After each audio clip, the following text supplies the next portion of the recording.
Welcome, everyone. I'm Brian Savage, and I'll be your host for Boston University's Game of Thrones, the virtual final season. Our production is the culmination of a BU Department of Film and Television course about Game of Thrones. In it, BU TV writers created their vision of how HBO's mega hit Game of Thrones would end their final season. These TV writing students wrote 6 complete scripts in a 6-episode story arc. For this broadcast, BU TV 10, our BU TV writers, and our outstanding cast are pleased to present the final 3 episodes. Each episode will run about an hour. There will be a brief intermission about halfway through our presentation.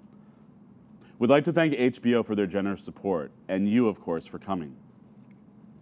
So let's get started.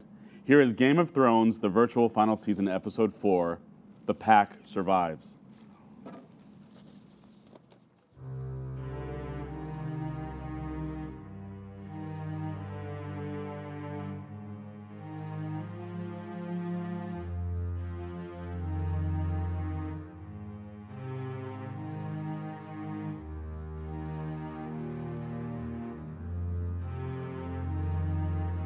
Exterior, Winterfell, gates, day, flashback.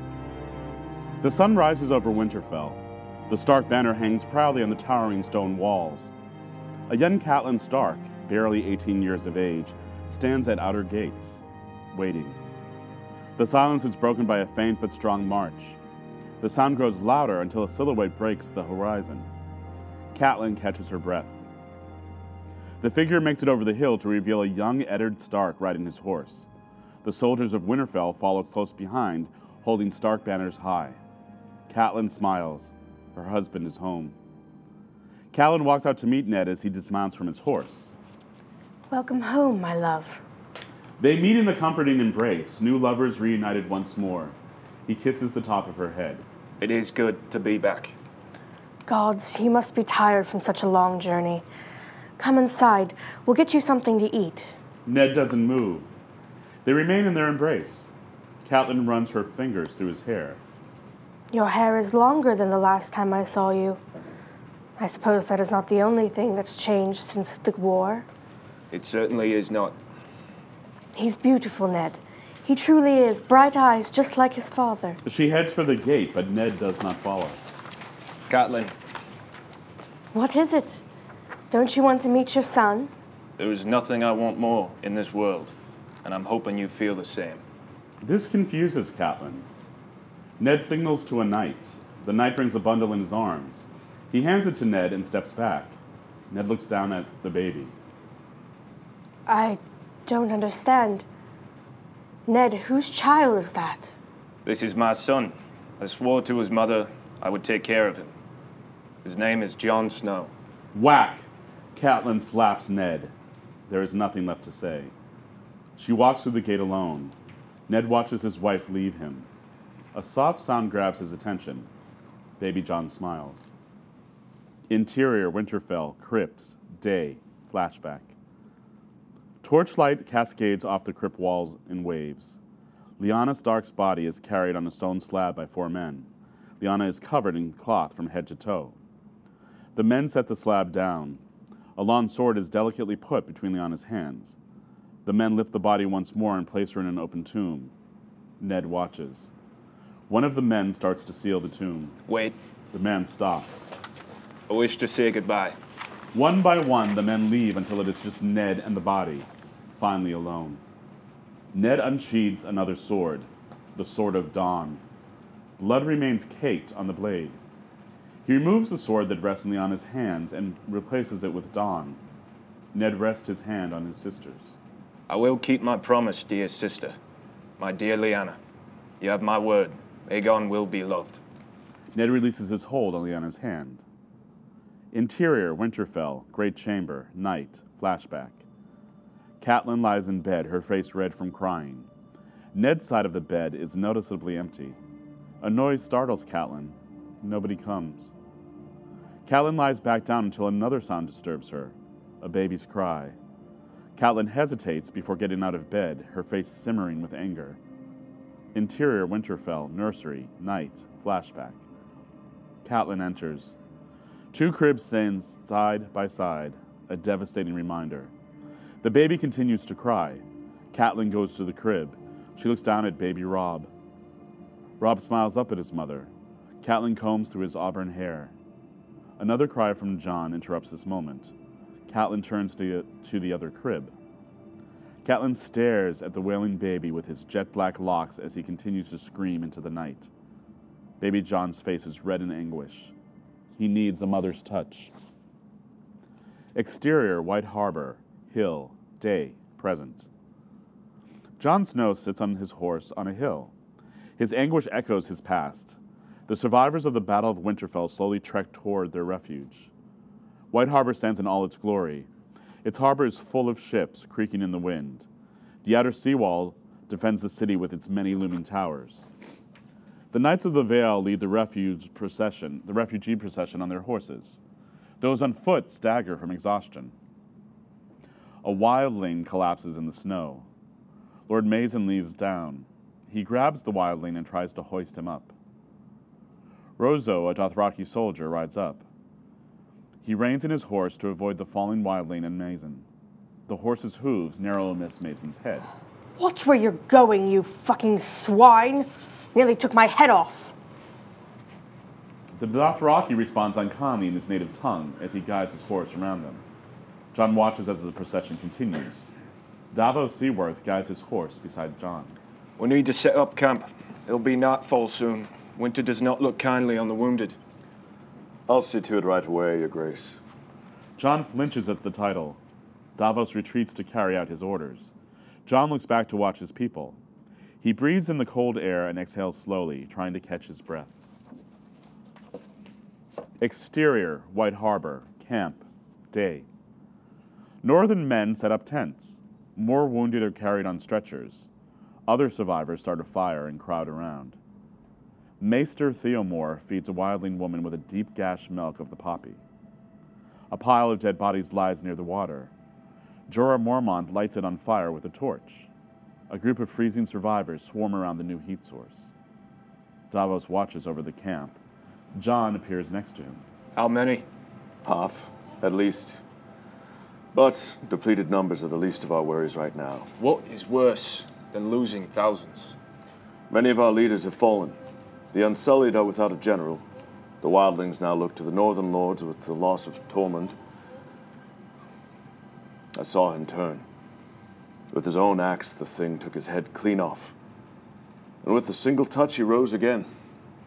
They all did. We must focus on the living right now. We need to heal as many wounded as we can. We need supplies to do that. The Maester and his men are not equipped to heal an army. I trust you'll find a way. Jon walks off, leaving a concerned Davos in his wake. Exterior, White Harbor. Camp. Day.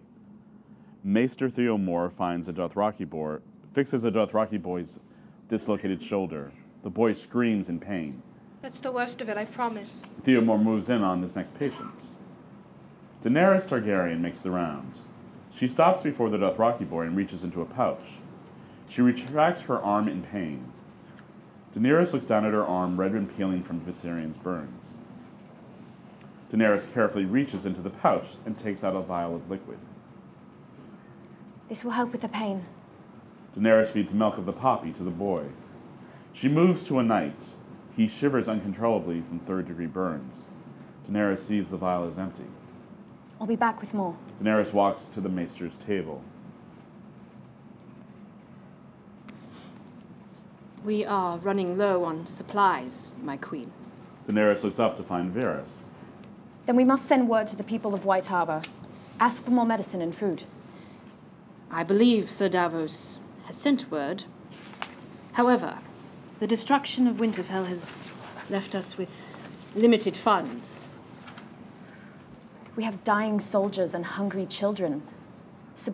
Surely they can spare supplies for those in need. Yes, indeed. Let us hope they are still loyal to the king in the north. Daenerys picks up various potions looking for more milk of the poppy. She finds a vial with enough for one more patient. Daenerys turns back to the knights. Forgive me, Your Grace.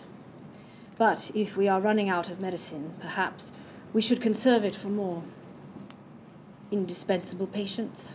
Ignoring her own injuries, Dany gives the last of the medicine to the knight. It doesn't hurt much. Somehow I find that hard to believe.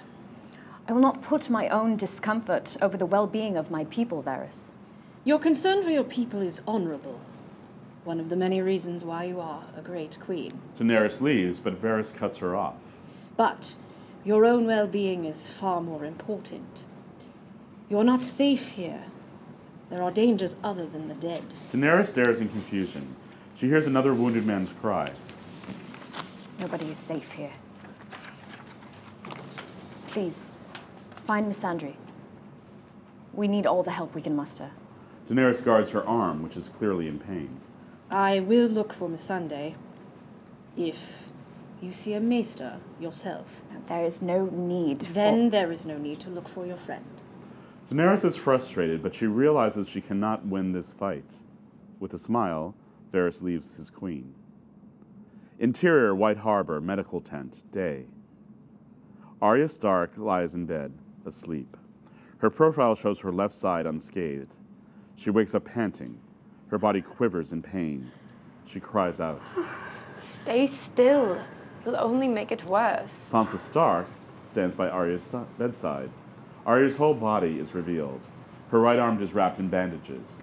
Half of her face is covered in gauze. What happened? We lost. Jon enters the tent in a rush, having heard his Arya's cry. He looks in anguish at the state of his beloved sister. Winterfell? It's gone. There were many casualties. Arya touches her bandaged face. She hisses in pain. Jon looks away. I almost had him. I was this close. If that stupid dwarf hadn't yelled out, there would be one less dragon roaming the skies. Arya, Tyrion didn't make it. Stupid imp thinking he could face that thing. Arya! This isn't the time for pretty words. Tyrion's mistake proved there is no life left in that thing. You know I'm right. Arya looks to her brother, but he can't meet her eyes. Am I that hideous? What? You can't look at me, even now, as I lie here talking to you. He faces her. I'm sorry. That bad, is it? Maester Theon treated your burns himself. He has high hopes for your recovery. I'm covered in burns. There's no recovery from that. Soon you'll be putting me in the corner with Bran, the two stark cripples with who no one can bear to look at. I need to get back to camp. Jon, you can't go now. Let him. He's not needed here. With one last look, Jon leaves. Why did you do that? He already has the weight of 50,000 dead on his shoulders. Jon would spend the whole day here by my side, drowning in his own guilt if he thought I needed him. So I made sure he knew I didn't. Sansa grabs Arya's hand and squeezes it tightly. Well, you may not need it, but I'll stay by your side, if you'll let me. Arya squeezes Sansa's hand back. Interior, White Harbor, royal tent, day. Daenerys sits with Maester Theon. Her burned arm is bandaged. A look of utter shock is on her face. It's not possible. Have you lain with a man? There is no need to be modest. Yes, I have. Signs do not lie, my dear. You are with child. Daenerys stares in awe at her stomach. She tentatively places a hand over it. I was told I could never have another child. It seems whoever told you that was mistaken. Forgive me, but you do not seem entirely pleased with this news. I am. I don't know how to feel. Be happy. You are going to be a mother. I'm already a mother. Ah, then you must make room in your heart for another. Perhaps you're right. Daenerys looks to her double pearl ring. Exterior, White Harbor, camp day. People wait in a long line for food. Everyone is starving. Ashe waits in line with Rozo. They reach the front, and Davos gives them each a piece of bread and dried apple. Ashe goes to leave, but Rozo stops him. More. That is all I can give you at the moment. More. Lord Mason stands behind them. We're all starving here, you twat. Move along so we can feed the hungry. We are holding up the line. Come! Rozo storms off in anger. Ashe takes his ration. Thank you. Rozo marches to a cluster of horses tied to a post. He unsheathes his Auroch. The horses buck in fear. With a vicious switch to his blade, Rozo cuts a horse's throat. The animal crashes to the ground as blood pools from the fatal wound. Lord Mason runs over in a fury. What the fuck are you doing? Feeding the hungry. This pisses Mason off. He lunges for Rozo, but Aghh steps in between them. Stand down! Our horses are already dropping like flies from the cold. We're not going to sacrifice one because your friend here is too delicate to spend a couple nights with an empty stomach. Go walk with your mother, foreigner. What did he say? Aghh won't translate, but Mason gets the idea. You lot think you can take what you want. But what if we're fighting a fucking war here? Keep your sword sheathed until there's a real use for it. Rozo spits on Lord Mason. Mason lunges for him. He knocks Rozo's blade to the ground. Aghh goes to stop them, but Rozo elbows him in the face. Aghh holds his broken nose, blood smearing down his chin. Jon walks by the food line and hears the commotion. He hurries over. Lay down your weapons, now. Jon meets resistance as he nears the cheering Dothraki gathered around the brewing brawl. Inside the Dothraki horde circle, Mason pulls out his own sword, ready to slice Rozo into pieces. Weaponless, Rozo taunts Mason, not caring that he is staring down an armed northern lord. Rozo fakes a lunge toward Mason, who startles. His sword ready, Mason rushes Rozo. Rozo knocks him to the ground with an astounding amount of force. Dothraki bystanders watch in amusement, cheering Rozo on. Outside the circle, Jon tries to push through the Dothraki. Inside the circle, Rozo crouches over Mason and punches his face to a pulp. Outside the circle, Jon throws the Dothraki to the ground. Determined to get to the Northern Lord, Jon shoves the next Dothraki back so he trips over his fallen comrade. Inside the circle, Rozo is ready to deal the fatal punch when Aghh grabs his fist. Aghh pulls Rozo back, finally separating the two. Jon pushes through the scrum. He finds a blood-covered Aghh helping a wheezing Mason up from the ground. Jon takes the injured Mason from Aghh. Thank you. We cannot fight amongst ourselves. That's what our enemies want. You are no cow. Jon steadies Lord Mason so he can walk. Aghh walks away without a word. Exterior, White Harbor, camp, day. Aghh walks back to his rations, ready to eat his meal. Rozo storms to him. I see your true allegiance has been revealed, brother. I have sworn my allegiance to the Queen, no one else. You chose one of those foreigners of your own people. You are a disgrace. The man was right. Winning this war is more important than your hunger. You are one of them, a foreigner. Aghh eats a piece of bread, unaffected by Rozo's anger. Your brother Moscow would be ashamed of you. Rozo leaves. Aghh slams his fist on the table. Exterior, White Harbor, camp, waterside, day. Jon takes Mason away from the crowd. They sit by the water. You're losing control, Jon Snow. Or is it Jon Targaryen now? You're out of line, Lord Mason. Am I? Someone's got to tell you the truth, and it isn't going to be your lapdog Davos. You're losing control of your men. But I suppose half of them aren't even yours. Out of consideration for our injuries, Lord Mason, I will not demand satisfaction for your words. But I will not tolerate your insubordination. Got to be in charge to claim insubordination. From where I'm standing, that woman has such a tight grip on your reins, you might as well be her pony. Lord Mason laughs, but it turns into a sickening cough as blood catches in his throat. Do you think you are the leader we've been missing? You think you could lead the armies from the corners of the earth? Go on, show me your great talents in defeating the dead. Tell me how you would save the world. Lord Mason has no answer. Jon turns away and leaves. You lost the war the day you bent the knee to Daenerys Targaryen. Jon storms away. He's had enough. Exterior, White Harbor, hill, day. Daenerys stands at the bottom of the hill. Drogon's cries can be heard in the distance. He is in pain. Daenerys starts to make the trek up the hill, desperate to get to her child. She grows more winded with each step and loses speed, but she will not quit. Jorah stands at the bottom of the hill, concerned for his queen. Your Grace, you can barely walk. I'm fine, Sir Jorah. You must excuse me for saying this, my queen, but you do not look fine. I am the only one who can tend to his wounds. He needs me. Your people need you too. They need you in good health. Daenerys continues to struggle to walk. My queen, I need you in good health. Daenerys looks into his pleading eyes, but the spell is broken when Drogon cries once more. She pushes on. The top of the hill seems further away than ever. She stumbles over a rock but catches her footing. She stumbles again. This time she does not recover. As she falls to the ground, Jorah catches her. Interior, White Harbor, Royal Tent, day. Jon and Davos stand by a long table.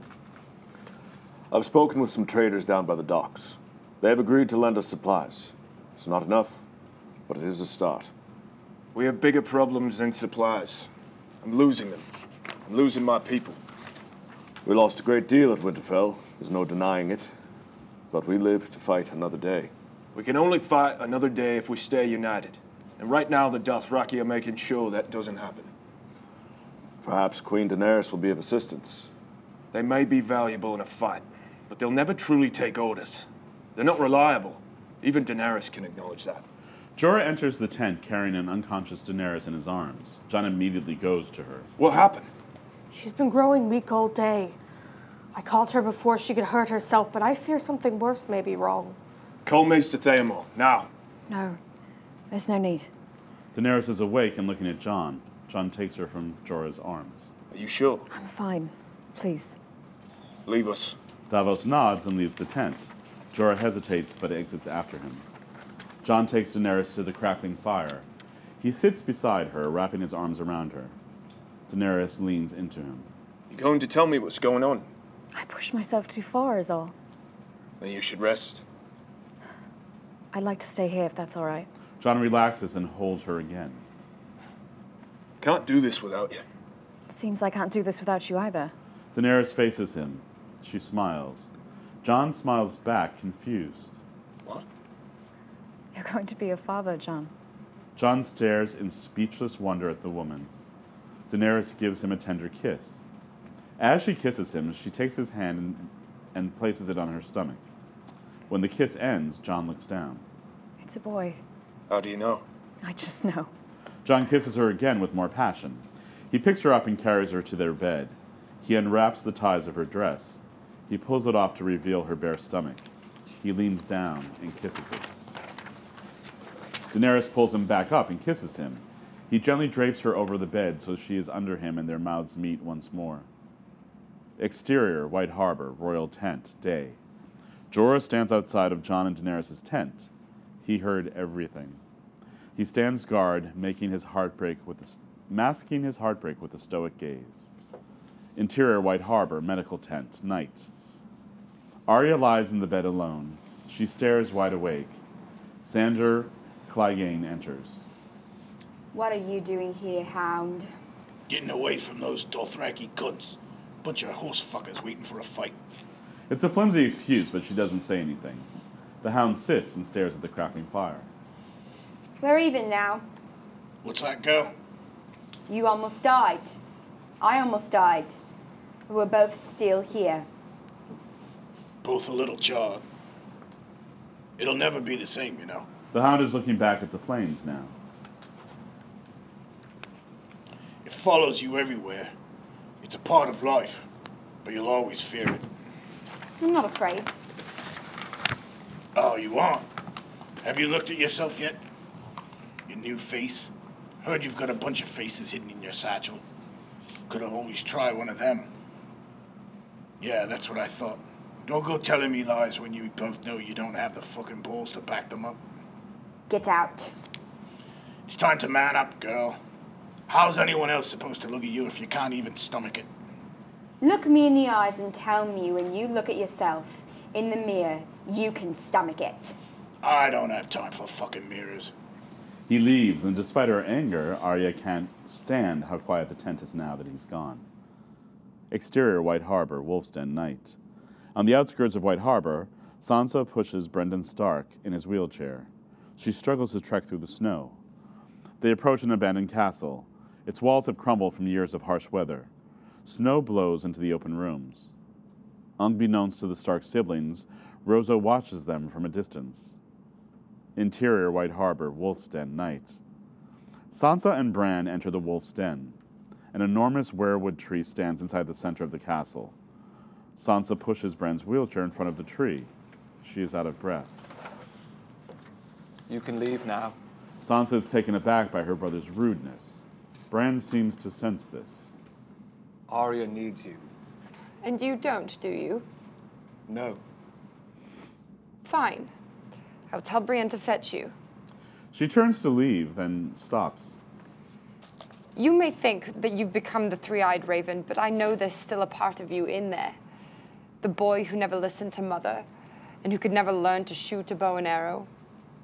I'll wait for him. I'll wait for Brandon Stark to come back home. Sansa leaves him. Bran looks at the thick roots of the weirwood. He places his hand on one and his eyes turn white. Exterior Westeros, King Road, night, vision. The King's Road is covered in fresh snow.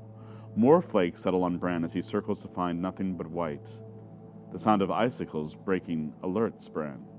First one, then another shape appears through the falling snow until he sees the entire army of the dead. It walks toward him. Two white giants march past. Bran turns to find the Night King mere feet from him. Bran stumbles backwards and falls to the ground. The Night King reaches for Bran. Bran makes an instantaneous decision and grabs the Night King's arm. Images flood into Bran's eye. An island with dozens, maybe hundreds of weirwood trees. Their leaves stretch into a dazzling red canopy. Then, a bitter winter takes over the forest. Whispers sounds from the trees. The children of the forest appear from behind the weirwoods. Small in stature, their skin green and leaf-like, they at first seem like foliage. One of the children reaches out a hand. Suddenly the images end. On the King's Road, Bran lies in the snow. The Night King stands over Bran, the sword Dawn raised. Bran closes his eyes as the Night King's sword falls over his head. End vision.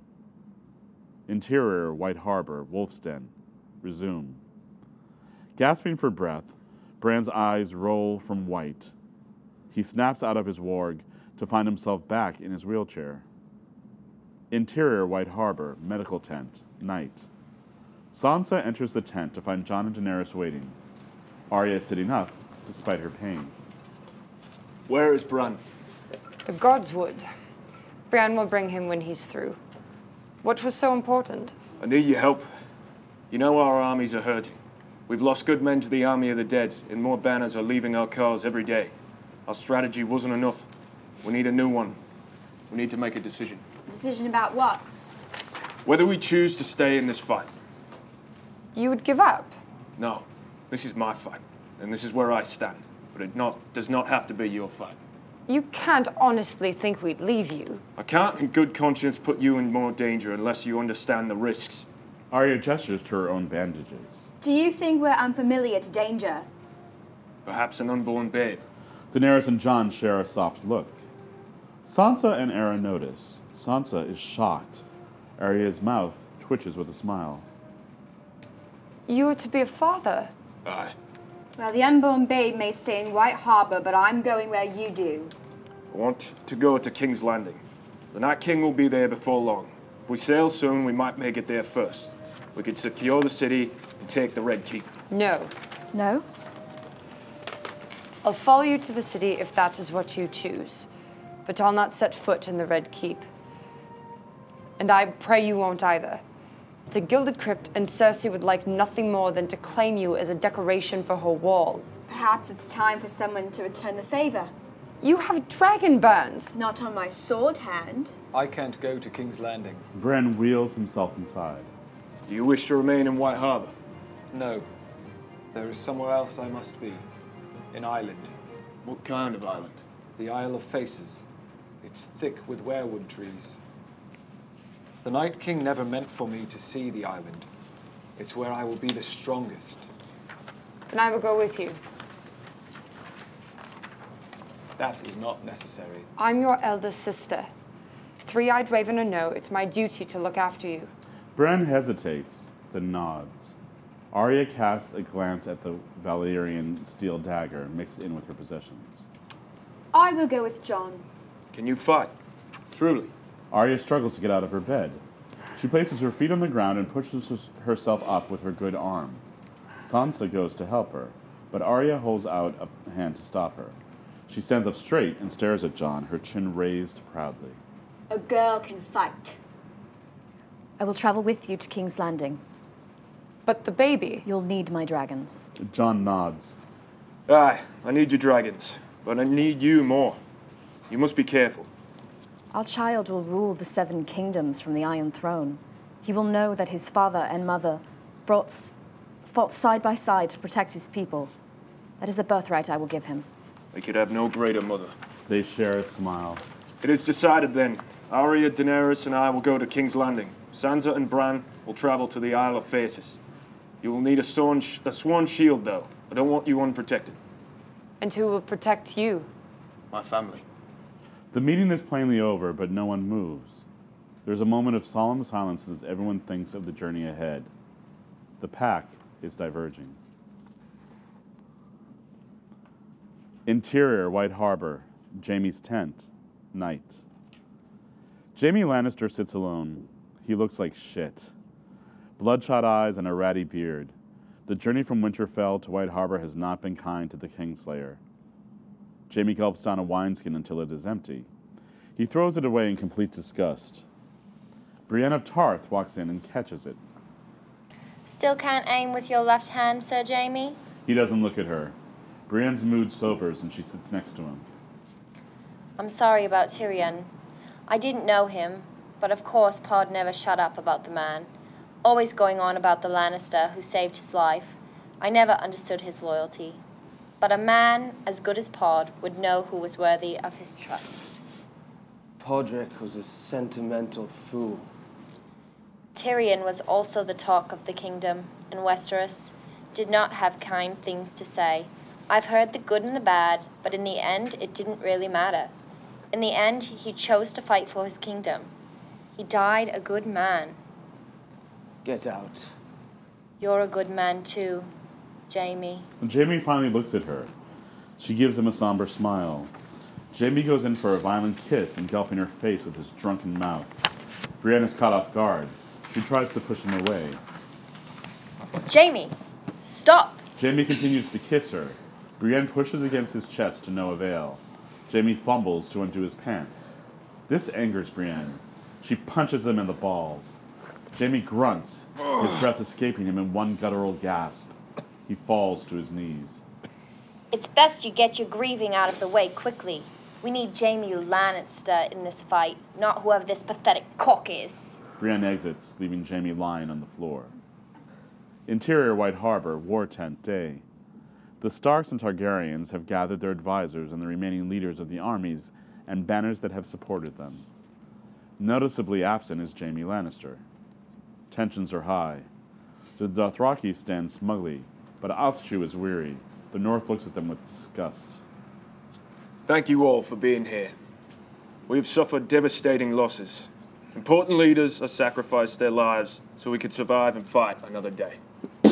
We're doing everything we can to treat the wounded, but supplies are low and danger is still present. Varys nods to Daenerys. We don't have time to sit back while the dead keep moving. It's time we plan our next attack. Murmurs ripple through the gathering. The North and Wildlings protest. Lyanna Mormont keeps a calculated stare on Daenerys. We must appoint new leaders to replace those we have lost. She looks to the Unsullied. The absence of Grey Worm cuts deep. When I freed you from slavery, I asked you to appoint your own commander. I will do so once more. Who do you choose? An Unsullied soldier steps forward. What is your name? Enough of this shit. I beg your pardon. We didn't come here to watch you appoint your next slave to commander. They are not slaves. They are free men. You were all free men fighting for the same cause, survival. We were free men when we swore our lives to you. When you walked out of the flames unscathed, you were supposed to be our savior. but instead you led us to slaughter. Aggravating woman. The Dothraki yell in agreement. I am still your Khaleesi. I suggest you stand down before you say something else you will regret. When you all bent the knee to me, I swore to act in the best interests of the North. That means Queen Daenerys and I are leading together. You mean ruling together? I've never wanted the throne. You all know that. Jon has always fought for you regardless of the odds.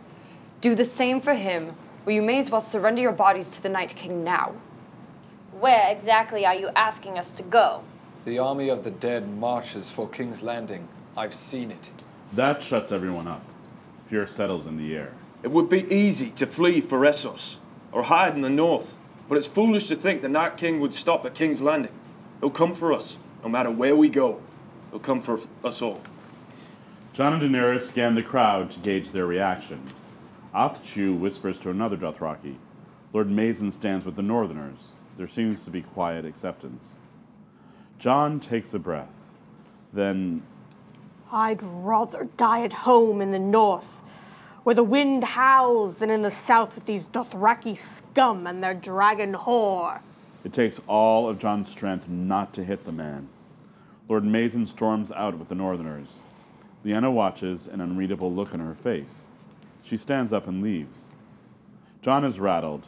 Sansa and Arya share a worried look. Daenerys looks at Aghh and at the Dothraki. They smirk at the retreating Northerners. Interior, White Harbor, Royal Chamber, night. Daenerys and Jon sleep. Jon's scarred chest is covered by a thick fur blanket. Daenerys lies in his arms. A high-pitched, distant scream pierces in the night air. Daenerys wakes with a start, but Jon remains asleep. Drogon cries out again for his mother. Daenerys slides out of Jon's hold. Jon stirs, but quickly settles back in. Daenerys slips on her fur coat before leaving the tent. Exterior, White Harbor, hill, night. Daenerys walks up the hill that defeated her before. With each step, she gains more strength. Daenerys makes it to a clearing at the top of the hill. Drogon rests there, gasping in pain. Daenerys places her hand on Drogon's head. The beast closes his eyes. Daenerys slowly traces her hand down his long body.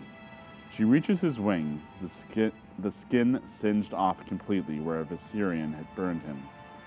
Daenerys stares at the wound, heartbroken by her mistake. Dany grazes his wing with her own charred fingers, and Drogon shouts in pain. His wing flaps in response. Daenerys darts out of the way before he can hit her. Daenerys goes back to caress Drogon's head. I didn't mean to. I need you to be strong. I need you to fly. Drogon blinks. Daenerys rests her head against his. Can you do that for me? Drogon flaps his wings. Daenerys stands back as he gains momentum. Drogon lifts off with a shaky start. Daenerys encourages him. With each beat of his wings, he rises higher in the air until he is floating above Daenerys. He lets out another cry, this time in triumph. He drifts to the horizon, looking for his next meal. Daenerys falls to her knees in relief. Congratulations, Your Grace. It is good to see him back in the skies. Daenerys turns to find Varys. She stands. Do you always appear out of nowhere when you wish to speak to someone? It has been known to happen. And for what do I owe the pleasure of this latest entrance? I'm afraid Missandei did not make it out of Winterfell. I knew it was so. I cannot deny it any longer. I am truly sorry, Your Grace. I know she was a trusted advisor. She was so much more than that. She was my friend, at a time when I needed it most, and now I wonder if I freed her from slavery only to lead her to a worse fate. Sacrifices are necessary in times such as these. You, more than anyone, should know that. I would give up anything for the sake of my people. I have more than once, but it's quite different when my own peoples are the lives that are being sacrificed. Your people follow you because they have faith you will lead them to a better world. You can't do that if there's no world left. I'm losing their trust. Then win it back. Daenerys gives him a small smile. Daenerys and Varys hear and feel a low rumble from the snowy ground. The Dothraki thunder is on their horses. The herd circles around Daenerys and Varys, staking their dominance. The herd slows to a stop, trapping their prey in the center. Aghh dismounts and walks to Daenerys. The kind and curious soldier is gone, now a tormented warrior. What is the meaning of this? You were to be our savior, walking through the flames and guiding us across the poisoned water. But you have disgraced us, offered up our bodies to the cold ones. Aghh pulls out his Arrow. Where are your children, Khaleesi? The mother of dragons without any dragon is just a woman. The Dothraki roar in agreement. Varys looks helplessly at his queen. I am so much more than the mother of dragons. You are right. You fought bravely in the Battle of Winter, a fearsome warrior, but you lost. And a warrior defeated in combat must be marked so the whole world can see their shame. Daenerys knows what she must do. She steps forward. Varys tries to stop her. No. He's right. Daenerys kneels before Aghh with grim acceptance. Aghh fists Daenerys' long, elegant braid with a forceful tug. Daenerys shows no pain. Aghh raises his weapon. Stop! You must not do this! Aghh aligns the blade with Daenerys' hair. Daenerys stares straight into his soul, waiting, daring him to do it. The Dothraki grow rowdy. Daenerys' demeanor angers Aghh. With a single flick, he cuts off her silver hair. Daenerys' breath catches with the loss. Aghh holds up her braid. Thunderous cheers ring out. Aghh turns to Daenerys, still kneeling. Weak. Aghh throws her braid in front of her. The Dothraki cheer as they ride off, leaving Daenerys and Varys in the night. Exterior, White Harbor, Tavern, night.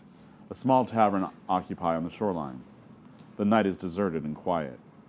Interior, White Harbor, Tavern, night. Locals sit at tables in the dusty tavern. Jaime sits in the corner, a drink in his hand and a smile on his face. A young whore with pasty skin and mousy hair sits in his lap, nibbling on his ear. Jaime finishes his drink. Barkeep, another round for the house. The locals cheer. The whore giggles. Jaime Lannister, the Lord of Ale and Self-Pity. Jaime turns to find Jorah, judgmental. I'm a bit busy here at the moment. Would you mind coming back later? Thanks ever so much. Jaime turns back to the whore. Jorah sets down a pouch on the table. The heavy jingle of coins catches the whore's attention. Your services are no longer needed. The whore slithers out of Jaime's lap and picks up the money. With a teasing wink at Jaime, she leaves. Jorah sits down with Jaime. We're coming to the end of the world, and you're spending it in the arms of a whore. The end of the world brings out the lust of humanity. Our men have been passing through all night, trying to get one last fuck in before they freeze. I thought you came to the north to follow Tyrion. Don't say his name. You didn't know him. I did. A little. He would have been the first man here. He wasn't the honorable saint you lot make him out to be. When I met your brother, he was pissing in a brothel in Volantis. Jaime pretends not to be intrigued by this revelation. He was a right pestering shit, with a head so full of pride and wine it's a wonder he could stand on two legs. But he atoned for his sins. He fought for the good of the realm till the end. Jorah stands to leave. Your brother died a good man. So can you. Jorah walks away. I'm to meet the same fate as my brother, then. That is up to you. Jorah leaves the sobering Jaime. Interior, White Harbor, Wolf's Den, night. Bran sits at the base of the weirwood in his wheelchair. Bran closes his eyes and reaches for the tree. Exterior, White Harbor, Tavern, same. Rozo treks through the abandoned city. The warm-blooded Dothraki shivers, but keeps moving. As Rozo passes the tavern, Jaime Lannister walks out. Jaime notices Rozo heading for the Wolf's Den. Jaime follows. Interior, White Harbor, Wolf's Den, night. Bran touches the weirwood. His eyes show white. Exterior, Westeros, skies, night, vision. Bran looks down at Westeros from the night sky. He is flying. A dragon's screech echoes through the air. Bran looks to his side and sees a bright blue scaly wing flapping. Bran has warged into Viserion. Bran looks down at the white ground. This is not the north, but snow covers the land. Winter is here. The snowy landscape grows bigger as Viserion descends. He lands on a large hill, bowing down before his master. The Night King walks toward his slave and looks straight into the dragon's eye. The Night King knows. He sees. He reaches for end vision. Interior, White Harbor, Wolf's Den, night. Bran wakes with a start just as a hand grabs him from behind. Rozo grips Bran's throat, pressing a blade into the delicate skin. Bran holds perfectly still. You do not want to do this. There is no honor in killing a cripple. Blood magic is forbidden. It brings nothing but evil. Weirwoods do like blood, but I did not bring this fate on the Dothraki, nor did Daenerys. Blood warlock must die. Bran closes his eyes, accepting. Rozo grunts, then falls backwards. Bran hears a sickening slice and a thud. Jaime Lannister appears in front of him, slightly out of breath. Did he hurt you? No. Rozo's body lies on the ground, his guts sliced open and intestines already freezing from the cold. A person in your state shouldn't be alone here. I am most powerful here, with the trees. A lot of help the trees were giving you when that Dothraki bastard had his hands around your neck. Do you want me to thank you? I didn't do it for your gratitude. Then why did you? I'm not quite sure yet. You saved my sister too. Quite a bit of heroism for a man who doesn't know what he wants. I suppose I want to honor my family. Bran looks at Jaime as if he can see right through him. Tyrion Lannister.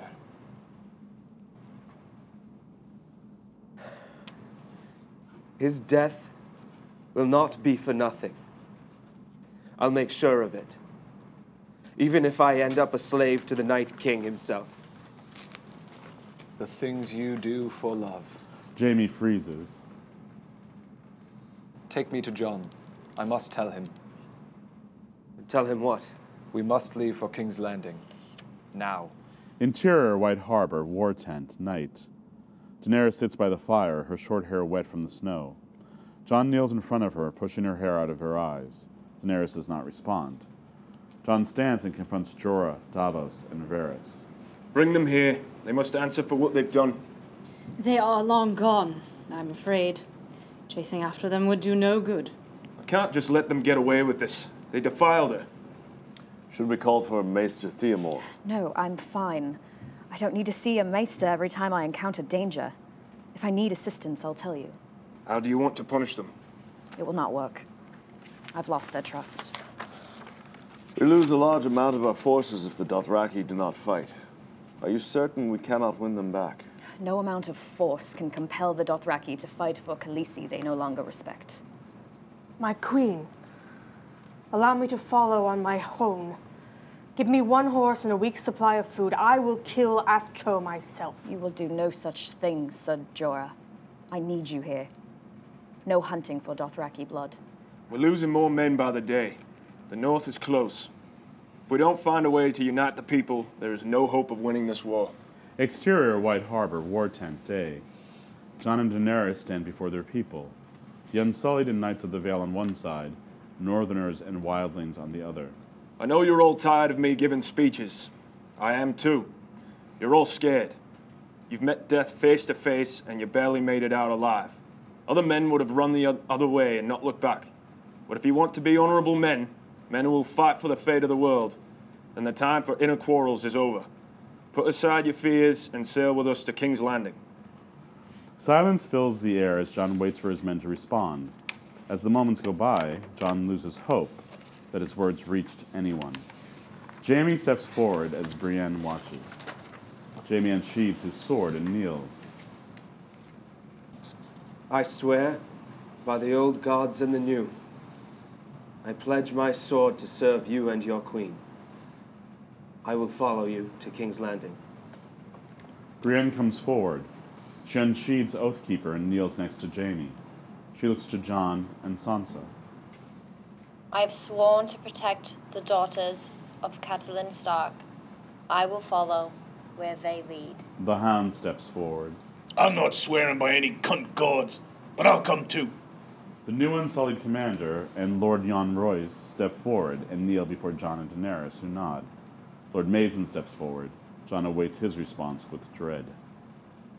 We belong here in the north. We will not sail with you. Jon looks to the Northern Lords. They all stand with Lord Mason. Jon locks eyes with Lyanna Mormont, silently pleading for her to say something. She looks away. Very well. I wish you well, for I fight on the side of the living. I fight for you, even if you won't fight beside me. To those of you who have bent the knee, I thank you. Your bravery is admirable. We will need every man and woman to prepare for the journey ahead. Jon and Daenerys stand strong in the face of desertion. They will fight until the end. Exterior White Harbor, camp, day. Gilly sits by a fire with other wildling women and their children. She rocks a crying baby Sam in her arms, trying to calm him. Shh. I'm here. I've got you. I know you're hungry. I'm hungry too. Gilly undoes her cloak. She frees her breast and Sam latches on. Gilly's face contorts in pain as Sam tries to feed. Sam gives up and starts crying again. Gilly lets a sob break through. She can't keep it in any longer. Sam Tarly, you promised to stay with us. From the distance, Jon watches as Gilly and her son mourn the loss of Samwell Tarly. Interior White Harbor, royal tent, day. Jon enters his tent to find Daenerys lying in bed, not yet ready to face the day. He leans over the bed with a small crock covered with a threadbare towel. I brought porridge. I don't even know if you like porridge, but it's all we have here to break the fast. I'm not hungry. Jon sets the crock down on the bedside table. He smooths her short hair back. Don't look at me, I just can't eat. I don't have anything to give you. I have no home, no lands. I can't even give you a decent meal. This gets a small smile from Daenerys. She sits up to meet his face. Porridge is not my favorite. There are other things you give me, and one in particular. I've been a bastard all my life. I've never known my place in this world until now. I remember wondering what my destiny was. Then I thought I knew. Now I question it again. Your hair doesn't make you a queen. Ruling well, freeing slaves, winning battles, conquering people. Those are jobs. It's the fire in you that makes you queen. My queen. You already bent the knee. You're not very good at it. There's too much Northerner in you. Maybe too much Targaryen. I'm bending the knee again. Daenerys looks confused. I want my child to have a name, a title. Are you saying you want to get married? I want a family with you. Daenerys Stormborn of the House Targaryen, first of her name, heir to the Iron Throne, the Unburnt, the mother of dragons, mother of my child. Will you be my wife? I don't deserve most of those titles anymore. Jon reaches for her hands. Deserve? Daenerys Stormborn of the House Targaryen takes what is rightfully hers, and I will fight alongside you, if you'll have me. Yes. You are mine. They meet for a loving kiss, the promise of a future together permeating the air. Interior White Harbor, Wolf's Den, day. The Godswood is covered in falling snow. Sansa stands with Arya on one side of the weirwood tree. Arya uses a wooden crutch to stand. Bran sits in his chair on the other side, captivated by the tree's roots. Jon stands in front of Davos. He waits as Daenerys walks toward him, dressed in a long white fur coat. Her short hair hangs in neutral waves. She meets Jon in front of the weirwood and he takes her hand. We come together today to unite two beings here, under the old gods and the new. Bran's attention remains on the weirwood. He can't resist. He touches the tree. Exterior Westeros, King's Landing, day, vision. King's Landing stands in the distance, snow falling.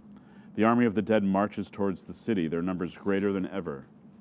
Whites follow blindly as White Walkers ride on their decaying steeds. The Night King leads his army toward his prey. End vision. Interior, White Harbor, Wolf's Den, day. Jon and Daenerys hold hands as Davos wraps a silk ribbon around them, sealing their union.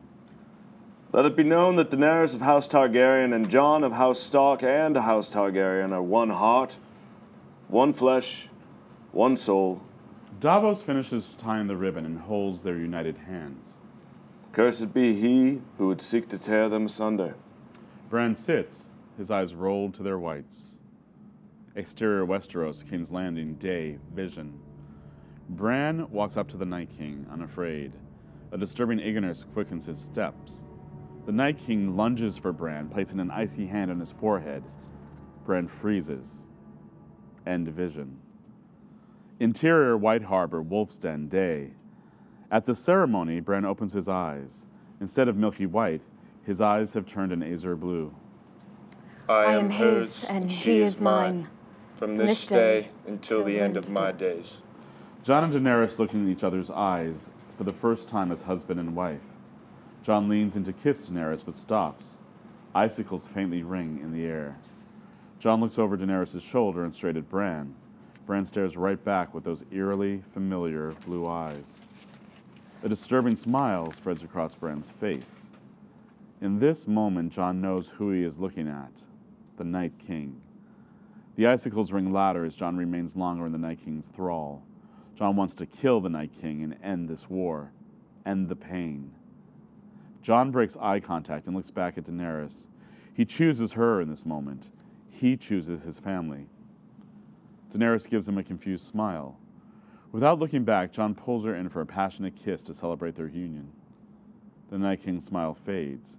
He has lost this round. With a sharp breath, Bran's eyes turn back to dark brown. He jerks his hand away from the godswood. Sansa and Arya smile as Jon and Daenerys turn to face their family. Exterior, White Harbor, night. The remaining survivors celebrate the new marriage. Men and women dance around the fires as a musician plays a jaunty tune. Jon and Daenerys sit at the head table, watching the festivities. Daenerys smiles, enjoying her guests' merriment. Jon sits in silence, distracted. Sansa walks up to the couple with a gift. For you, my queen. A gown of the finest furs in the north to keep you warm. It's beautiful. Jon tells me you're quite the seamstress. Did you make it yourself? I did not, my grace.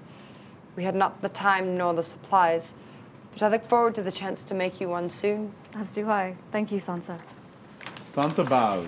When she looks up, she gives her brother a smile. Jon does his best to return it. At another table, the Hound sits alone, a large drink in his hand. Arya limps over and sits next to him. Give it here. Arya motions for his drink. With a roll of his eyes, he hands it to her. Arya takes an impressive gulp and sets it down with a thud. She belches loudly.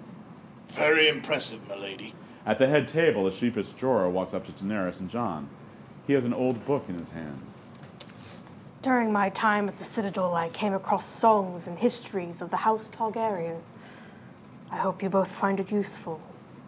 Thank you, Sir Jorah. Once again, you have given me a wedding gift I will cherish. Jorah looks to Jon and bows. My wife and I will enjoy learning more about our shared history. Thank you. Jorah nods before leaving them. Across the room, Jaime watches from a secluded table as soldiers from different armies intermingle. He notices Brienne sitting by Sansa.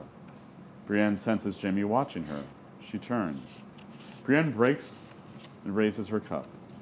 Jaime raises his cup. They both take a drink.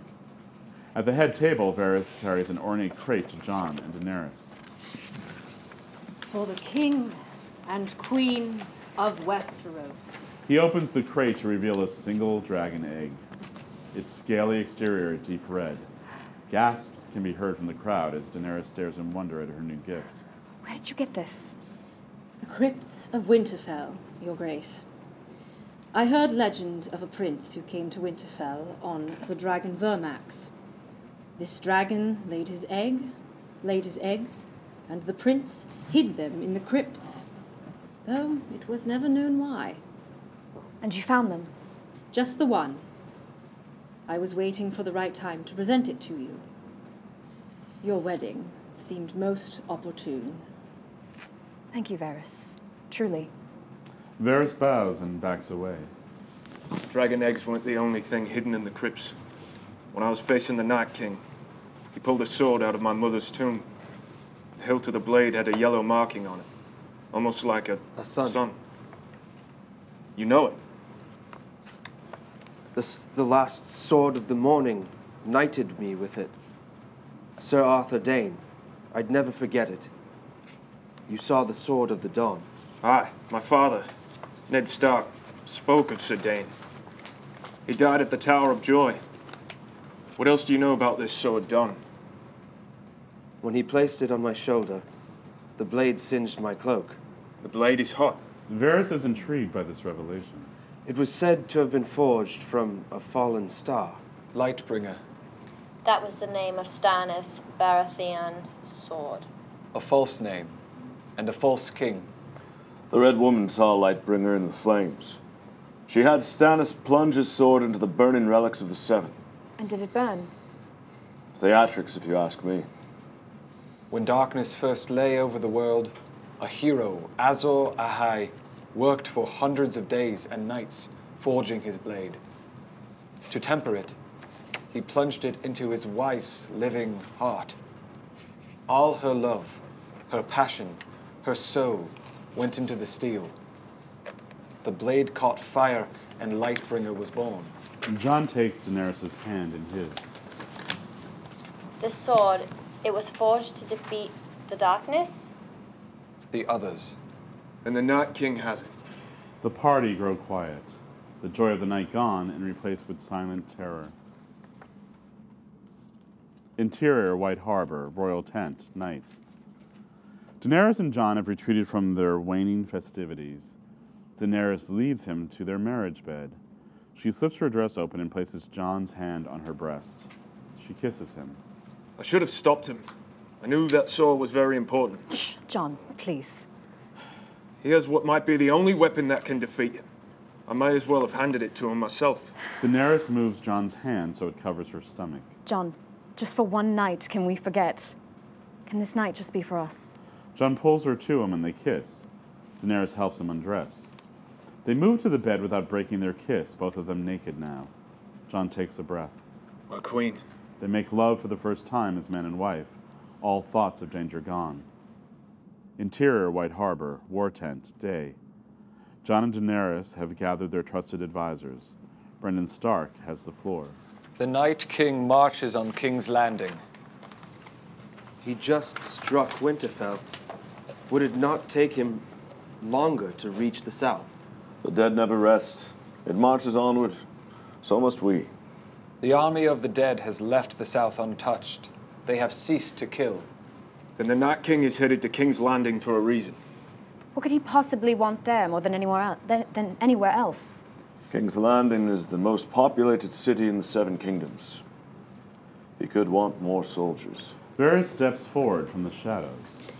My lords, my birds tell me the Queen has become unhinged. She and her hand are collecting infants. Cersei prepares for the end of days by stealing babes from their mother's arms. Unhinged is one word for it. Gilly told me that beyond the wall, her father Craster sacrificed his sons to the White Walkers. Left his newborn sons as offerings for the White Walkers. Aye, I saw it myself. In exchange for what? Protection. The room is silent. This is madness. That's Cersei. Jon showed her one of those creatures and she decided not to fight on the side of the living. Jaime looks crestfallen by the truth. All the more reason to sail for King's Landing immediately. If we can intercept him there and prevent Cersei's offering, we may have a chance at defeating him. Pardon your grace, but our injured need time to heal. The men aren't ready. I hear your concerns, Sir Davos. Many of the injured are my own people. We must still leave immediately. The Night King will not wait, and neither shall we. I know what Daenerys and I are asking of all of you. If any of you wanted to pack your things and leave, I would not blame you. But I look around and see the faces of good, honest men and women. I see the faces of people I never thought I'd call my allies or my friends. We do this for those who have been lost and for those who still live. Are you with me? Always.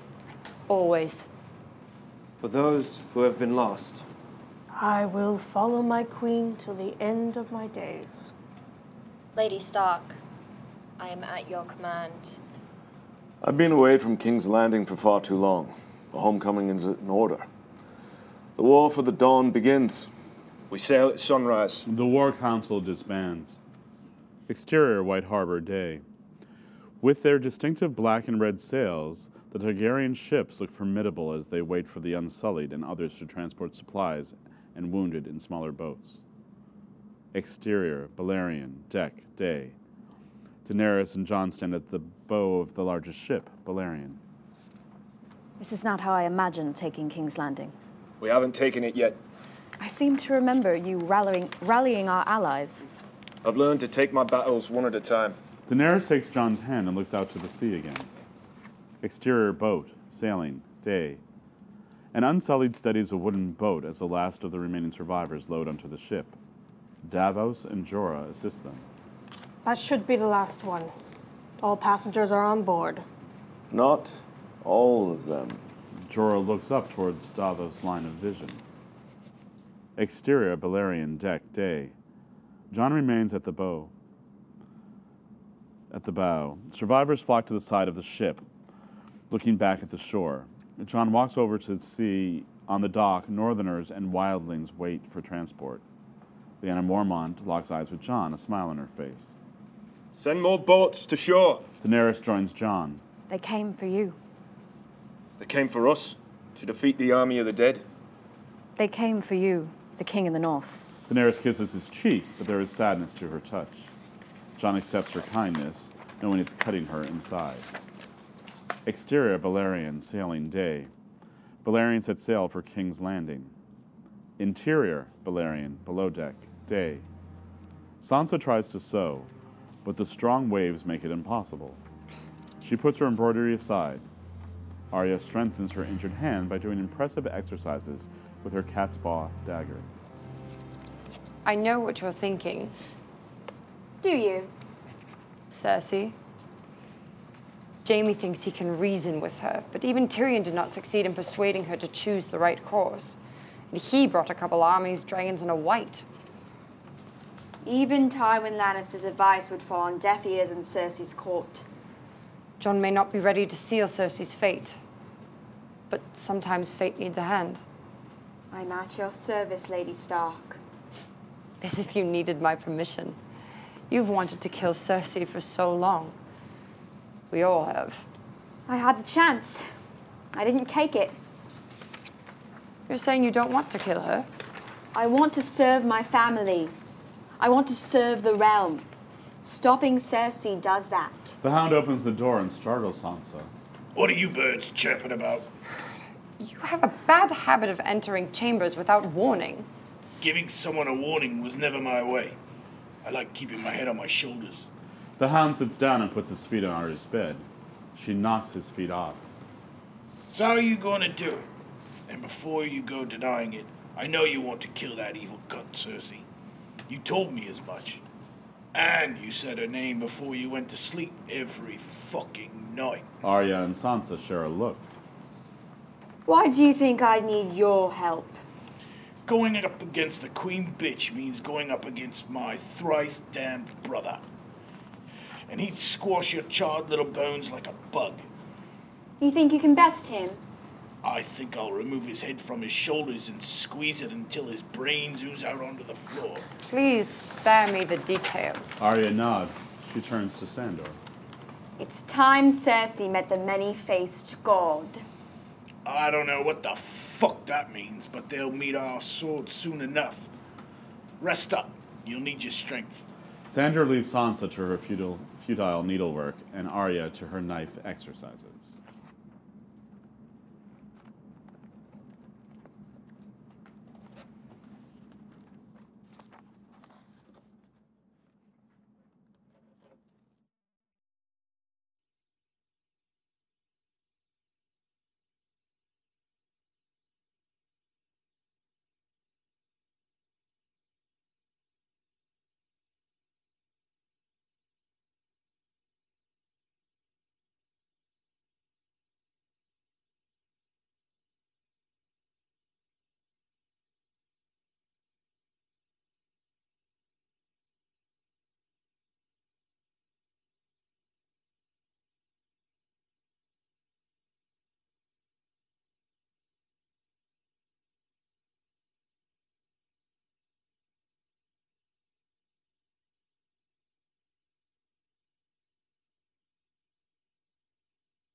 Exterior, the God's Eye, day.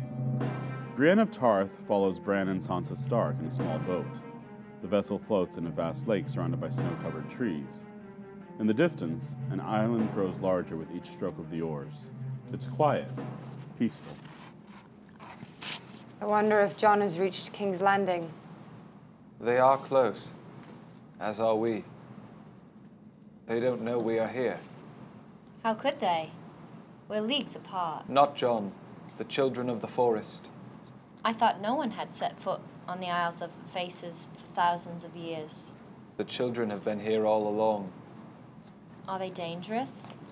They created the Night King. Brienne and Sansa exchange a concerned look. Why did they do that? To fight men. Brienne and Sansa scan the approaching island for danger. Bran remains in his peaceful, strangely meditative state. Exterior, the Isle of Faces, shore, day. Bone-white weirwood trees populate the isle, each one bearing an old, carved face. The dark, rich red leaves rustle in the breeze. Old leaves break off and float gracefully to the snowy earth. Brienne and Sansa place Bran's wheelchair on the shore. They hear soft crunch, crunch, crunch in the distance. Brienne unsheaths her sword. What was that? Step back, Lady Sansa. A small green figure peers around the trunk of a massive weirwood tree. Then another. More children of the forest emerge from the grove. One child, Ashe, steps forward, clearly the leader of the pack. Brandon Stark. Hello. You may put away your weapon, Lady Brienne. The children mean us no harm. Brienne sheathes her sword, for now. What is your purpose on the Isle of Faces? I have come to defeat the Great Other. The Great Other is south. Your place is there. My place is here. I am the three-eyed raven. Chatter spreads through the children. They whisper and speak in hushed tones. Take us to the place where the pact was forged. That is where my sight will be the strongest. Ashe looks at Brienne and Sansa skeptically. And who are they? My family. Come. The children clear a path as Sansa pushes Bran's wheelchair up the shore. The children marvel at Brienne's massive stature as she walks past them. Excuse me. Ashe motions the three to follow her into a weirwood forest. Exterior, Greyjoy's ship, sailing, day. A longship chops through the sea. The House Greyjoy banner flaps violently in the wind. Theon Greyjoy stands on the bow, looking through the spyglass at the blue vastness. He sees dozens of ships bearing the standard of House Targaryen. It's them! Hard to port! Exterior, Valerian, deck, sailing, day. A gangplank slams hard on the deck of Valerian. Daenerys Targaryen and Jon Snow are surrounded by a ragtag group of Unsullied and Northmen across the bridge. Theon waits on the ship. Permission to board? Granted. Theon crosses the gangplank. Interior, Valerian cabin, sailing, day. The war council convenes below deck as the ship rocks gently. The Iron Fleet is 500 ships strong, and the Golden Company has at least 20,000 men. All for Queen Cersei. We can take the city. We may not match their numbers, but we have what they don't. Dragons. Davos Seaworth steps up to the table. Dragons must be mighty, but they are dangerous creatures. Their flames do not distinguish between friend and foe. Do you presume to tell me that I cannot control my own dragons? I mean no offense, Your Grace, but I saw what happened at Winterfell. We lost many good men to the flames. Barrett and Darien speaks from the corner. A noble sacrifice. I see no nobility in dying for nothing. We all play our part in the game. You don't know what part that is until you die. Your Lord of Light seems to require a lot of dying. I prefer a god that likes the living. So Davos, would you rather face Cersei without my help? Stop. Squabbling amongst ourselves is not the answer. Sir Davos is right. We cannot afford to lose any more men. Daenerys is also right. We need a dragons. I hear, Sir Davos. I will help with the attack on the Iron Fleet where there is less risk to your men, but I will not stand by while your forces lose the gate. Thank you, Your Grace. Once Cersei is defeated, the Golden Company and Euron may rally to our cause. Euron can't be trusted. The Golden Company may join us if they know they won't find any profit in backing Cersei. Then we need to stop Cersei. You can leave that to me. The Hound weighs in from the back of the room. Aye, and me. You won't get to Cersei unless you can get through my brother. The brute is mine to kill. Varys steps up. My services may be of use, my lords. I can secure access to the Red Keep, unbeknownst to the Golden Company or Euron. We'll strike from the inside and out. The three of you will subdue Cersei. Theon and Daenerys will lead the fleet down the Blackwater Rush. So Davos and I will storm the Mudgate. Inform the fleet. We attack at first light. The war party disbands as Daenerys approaches Theon. Sir Greyjoy. I am no sir, Your Grace. Tell me about your sister. The two depart the war room. As Arya leaves, she stumbles. Jon moves to help her. Stop fussing. You need to rest. Jon looks at Arya's disfigured face, its right half melted. A few bandages still cover her. I'm well enough to fight. It's all that matters.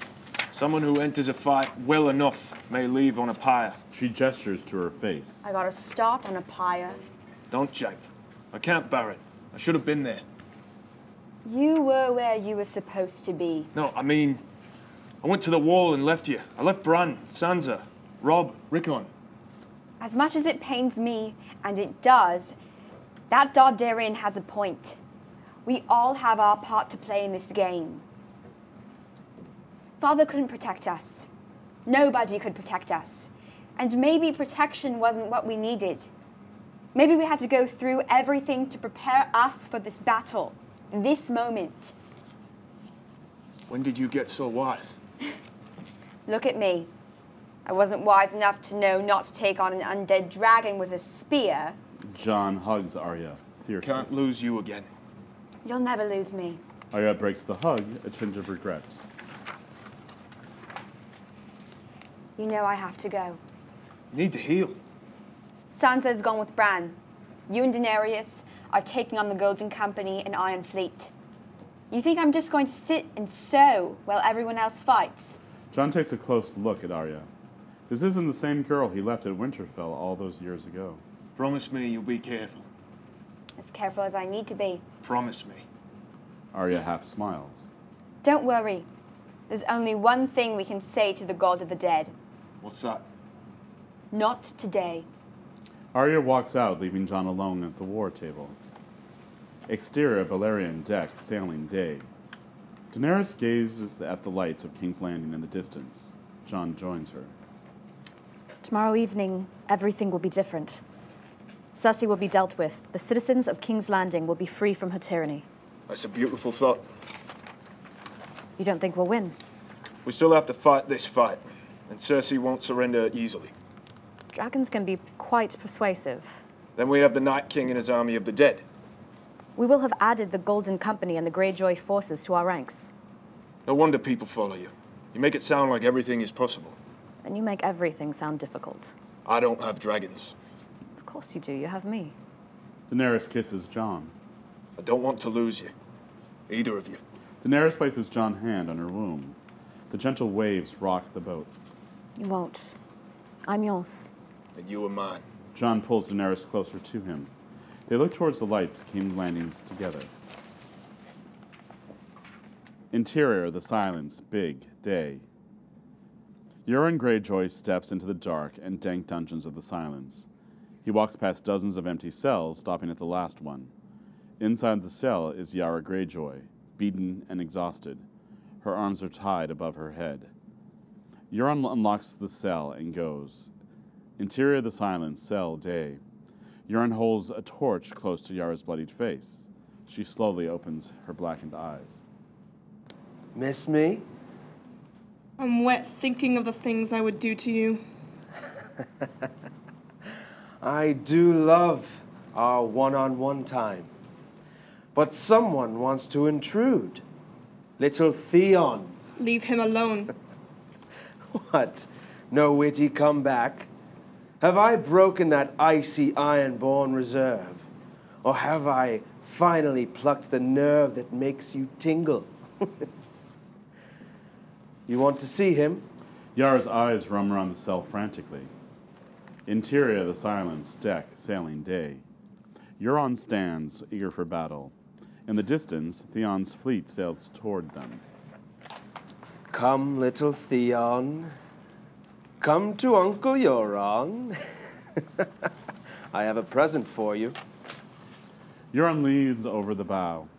Yara is bound and gagged, hanging over the waters. Euron laughs.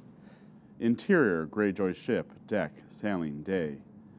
Theon eyes the incoming fleet. He shouts to Harrig, who steers the Longship. We'll be on them any second now. Hold true and aim for the silence. Once we reach them, look for Yara.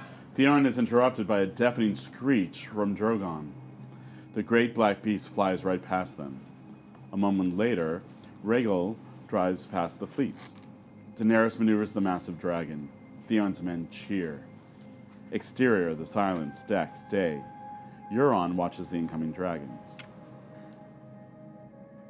Just who I wanted to see. A battle cry snaps Euron out of his mesmerized state. Theon's ships are mere seconds away. Exterior, Blackwater Bay, day. The two fleets collide. The sound of splintering wood fills the air as warships crash together. Gangplanks slam onto deck railings. Boarding parties with swords in hand rush onto enemy ships.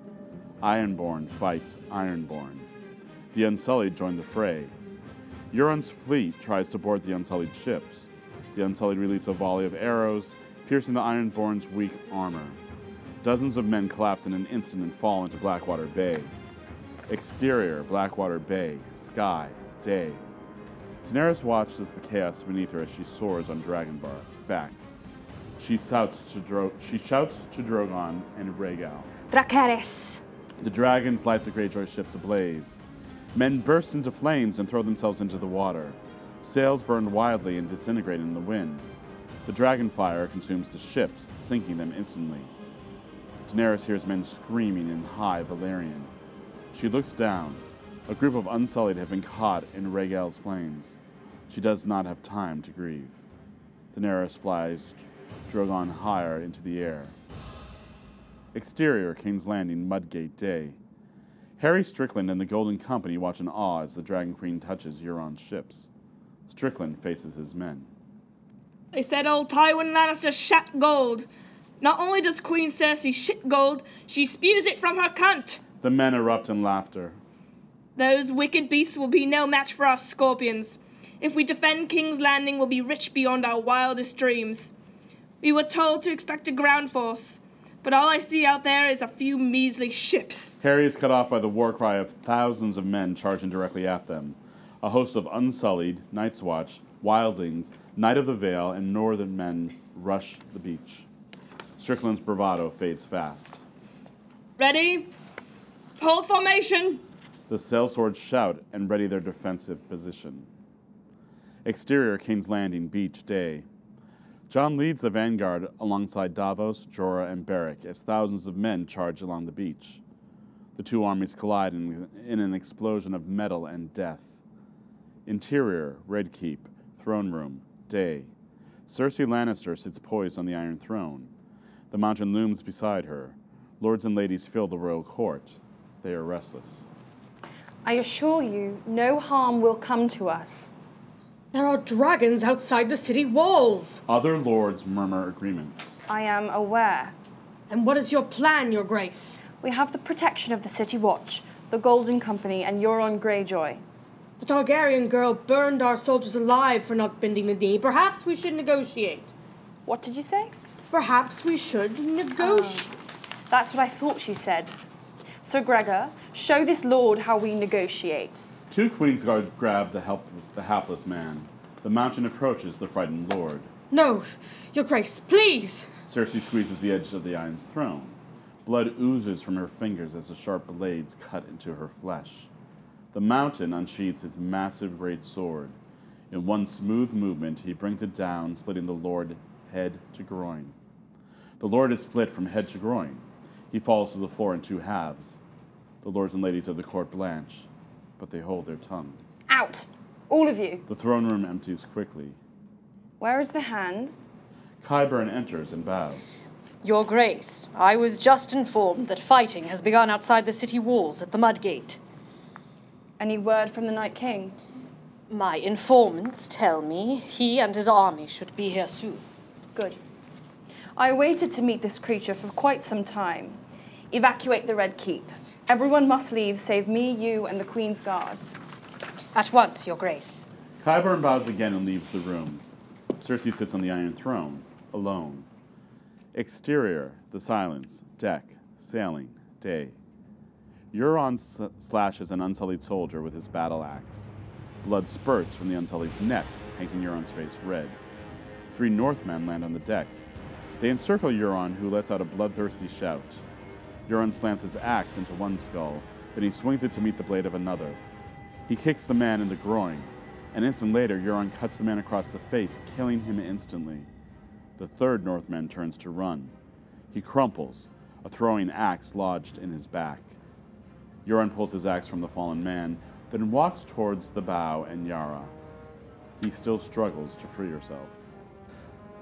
Here, let me help you. Euron grabs Yara's wrist and frees her arm, yanking it toward his axe. Euron slashes Yara's wrist in one quick motion. There we go, love. Euron watches as Yara's blood drips into the ocean. Something rocks the ship. Euron stumbles. He peers over the edge and sees a translucent yellow glow in the water. Euron looks at Daenerys in the sky. When the Kraken meets the dragon, let all the world beware! Exterior, King's Landing, streets, day. Small folk watch in awe as Drogon and Rhaegal fly over the city. The Dragon Queen is here. As the 2 dragons unleash their fiery breath, the people's awe turns to fear. The small folk hide, cursing the gods. A 3rd dragon flies overhead, this one dark gray. Exterior, King's Landing, sky, day.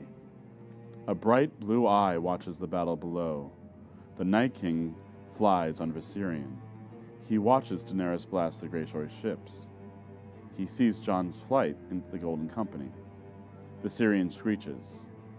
Daenerys and Drogon hear his cry, but as a massive scorpion bolt flies past them, Dany sees a row of deadly scorpion weapons set up at the Mudgate. She flies Drogon to the beach. Interior, Red Keep, tunnels, day. Varys leads Jaime, Arya, and the Hound through the dark tunnels under the Red Keep. Each carries a torch. The walls shake every few seconds. Dust falls. They hear muffled shrieks of dragons. It smells like the Queen's ass down here. And which queen would that be? The one whose ass you sniffed. Piss off. An especially loud dragon cry pierces the walls. Do you think we're winning? We can only hope. I have faith in our allies. I thought faith was for the gods. The gods can't help us now. Varys stops at a 4-way intersection. This is where I must leave you. Head down this tunnel until you see a slab marked with a 3-headed dragon. Move it, and it will lead you directly to a spot outside the throne room. Where are you going? I must convene with my little birds one last time. I bid you all farewell, and good luck. Varys scurries into the darkness.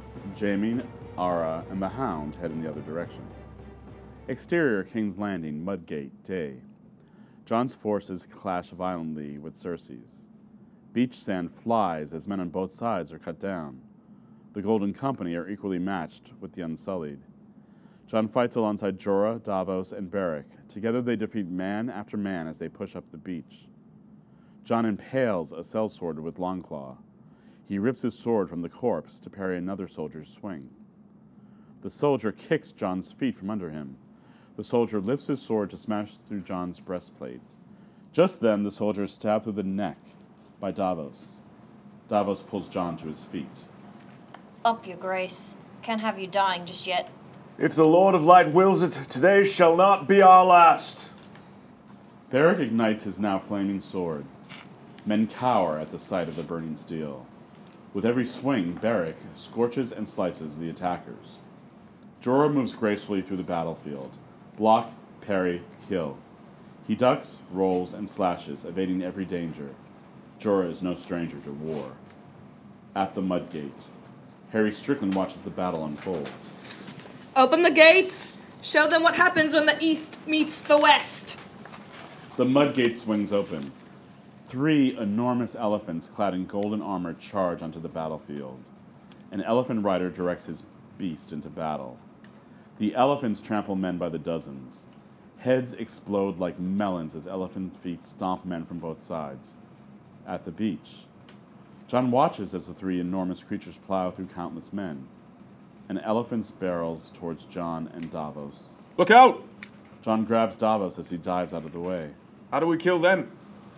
Like any other beast, stab them till they stop moving. In the sky, Daenerys glides along the walls of the Mudgate, incinerating rows of scorpions. None fires a single bolt before they explode from Drogon's blast. The elephants' roar sound out. Dany changes course to target the beast. An elephant swings its massive head back and forth, impaling men with its long ivory tusks. Drogon blasted with scorching breath. The elephant is consumed by flame. It rears in agony, throwing its riders to the beach. The ignited elephant barrels toward the Mudgate, forcing the Golden Company to veer out of the way. The beast collides with the gate, setting it on fire. It collapses. Jon sees the opportunity. The gate has been breached. Charge! The men renew their raucous battle cry and charge with Jon. Interior, Red Keep, hallway, day. A stone slab lifts silently from the floor and slides to one side. The Hound hoists himself from the hole and stands.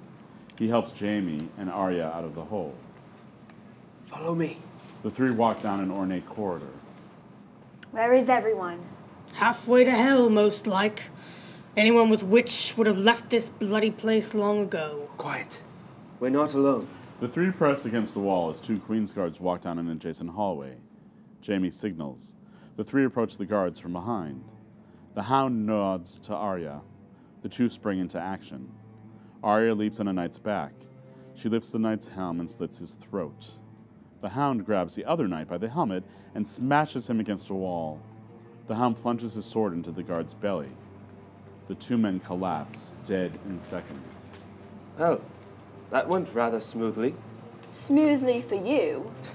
That does matter most to me. The 3 turn the corner to find 4 Queen's Guards standing ready at the throne room doors. At the sight of Jaime, they grip their swords. Good lads. Would you permit me to see my sweet sister? The 4 Queen's Guards draw their swords. Fuck me. The Hound launches and locks swords with a guard. Jaime draws his sword just in time to block a blow from another.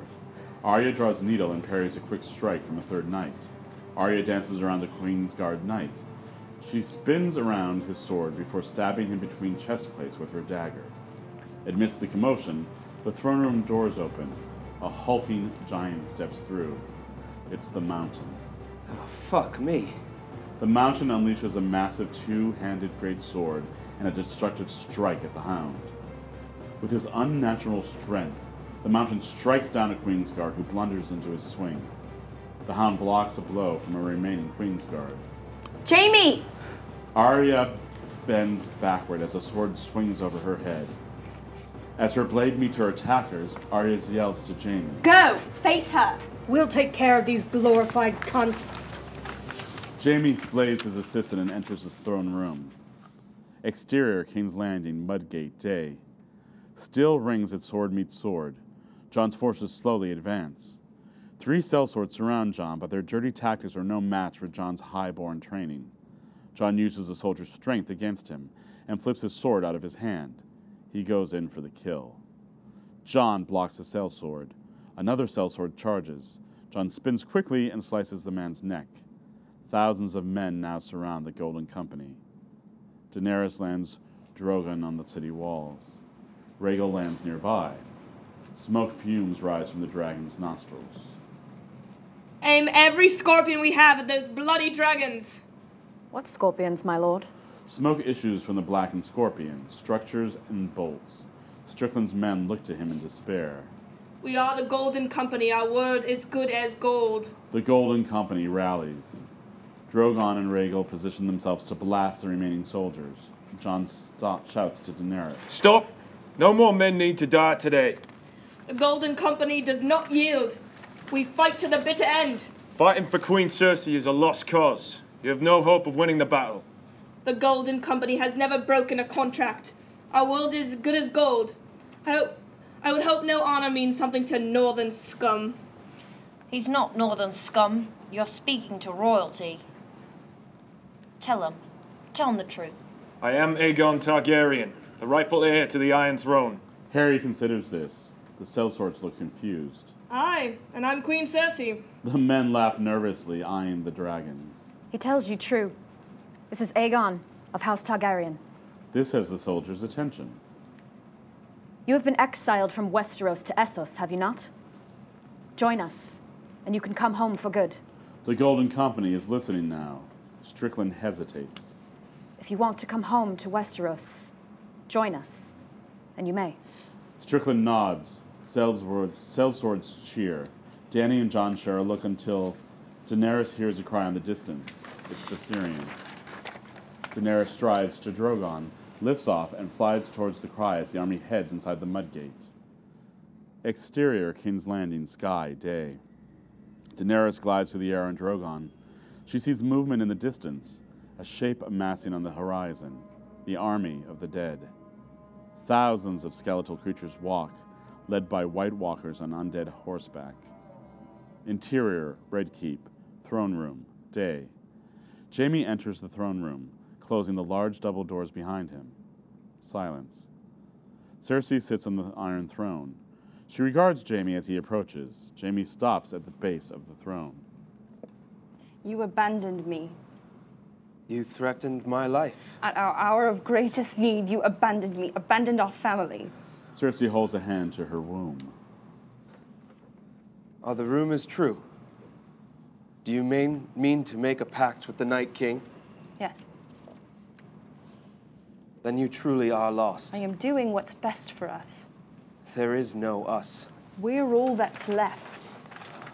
There's an entire world out there. They don't matter. They say you take babes from their mother's arms. Yes. What happened to you? You were capable of love once. You loved your children, didn't you? Our children. They were never my children. You never let me be their father. You hated them. You always did. Do not claim to know what I feel. Silence once again fills the room. I've come to give you a choice. Surrender the city or be destroyed. You and Tyrion were always hell-bent on destroying our family. You destroy everything you touch. I am trying to save our family and protect our legacy. There is no defeating this Night King and his army. You know that. The bastard and his dragon whore know that. Making a pact with the Night King is the only way to ensure our survival. Jaime takes a step toward the throne. You cannot make a covenant with a monster. Dear brother, you are so naive. The people thought that the pretender queen and the bastard would save them from the end of the world. But Queen Cersei of House Lannister will end the long night. You can be here at my side. We can rebuild this world together. You may have a chance at making an accord with the Night King, but at what cost? Humanity? I don't care. Closer to the throne, Jaime gives a hard look at the sister he once loved. You're mad. Sitting on this throne, as long as I have, has given me some perspective. Do you ever think that Aerys was just misunderstood? Now in front of the throne. I was standing here. There was no misunderstanding in order to burn the city to the ground. Perhaps we must burn down the old world to usher in the new. I cannot let you do this. Cersei stands, smiles. Jaime, you were the one who wanted me. You always wanted me. You came out of our mother's womb reaching for me.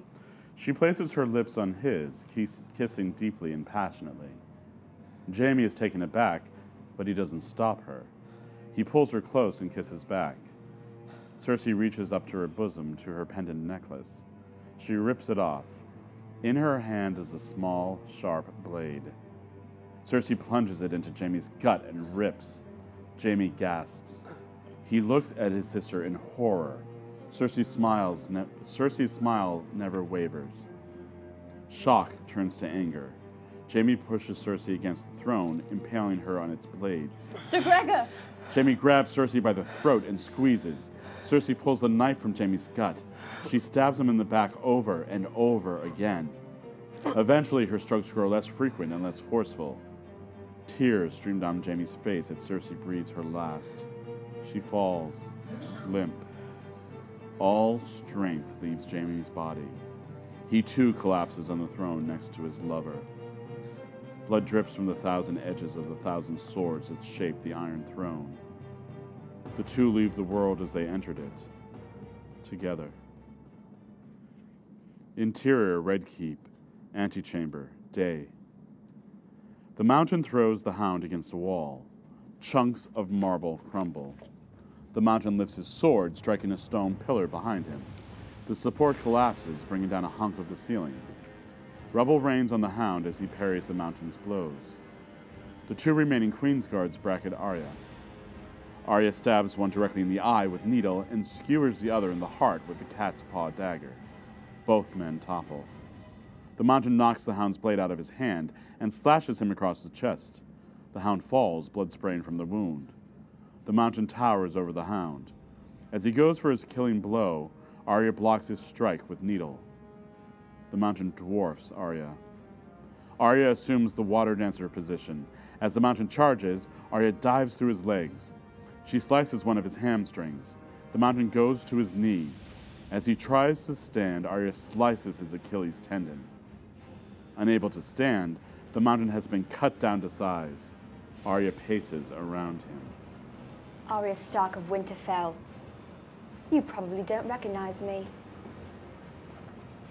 In case you were wondering, you didn't do this to me.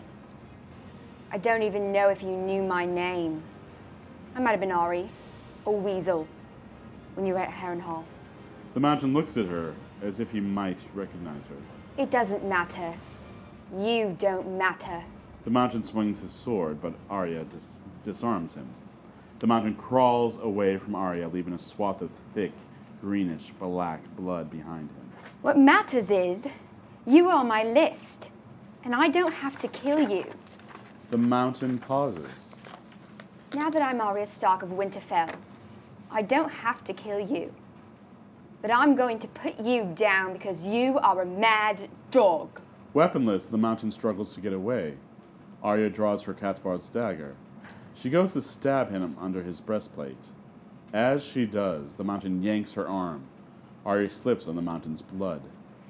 Suddenly, the mountain turned the tables. He has her head in his huge hands. He squeezes. Arya screams in pain. She struggles to get out from under the mountain. She tries to stab him, but only hits armor. The mountain is going to crush Arya's skull. Then the hound slams into the mountain. He and his brother tumble. Get off her, you half-dead cunt! The mountain releases Arya, who holds her head. The hound yanks open the mountain's helm to reveal Sir Gregor's swollen, mottled face. Open sores ooze pus. Two beady eyes like those of an insect stare at Sandor with little human recognition.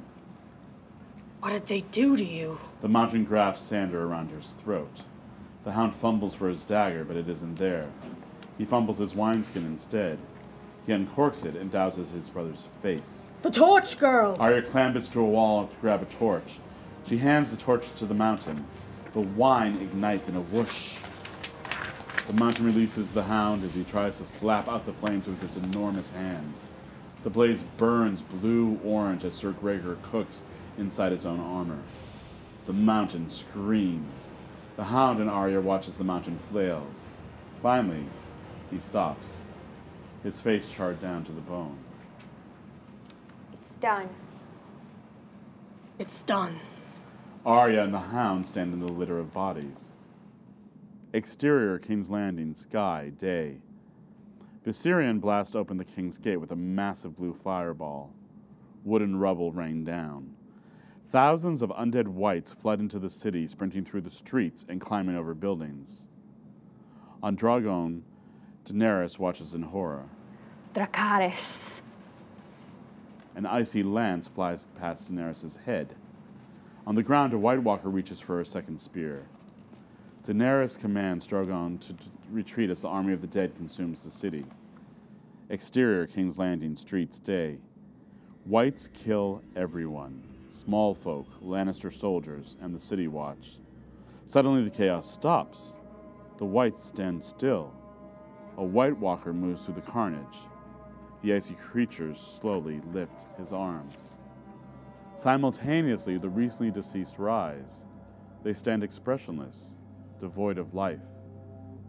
Exterior, King's Landing, Fishmonger Square, day. Jon leads thousands of soldiers into Fishmonger Square. A distant rumble reverberates, growing louder every second, until they see the army of the dead charging. Find high ground. They'll be here any second. Move! The soldiers mobilize. Men climb on rooftops and walls, ready with swords and dragon glass-tipped arrows. A few men brandish Valerian steel blades with its telltale rippling sheen.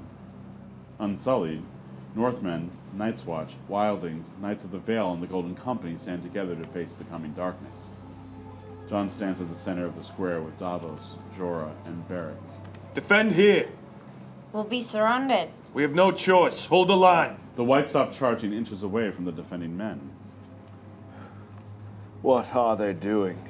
The dead stare blank-faced at the living.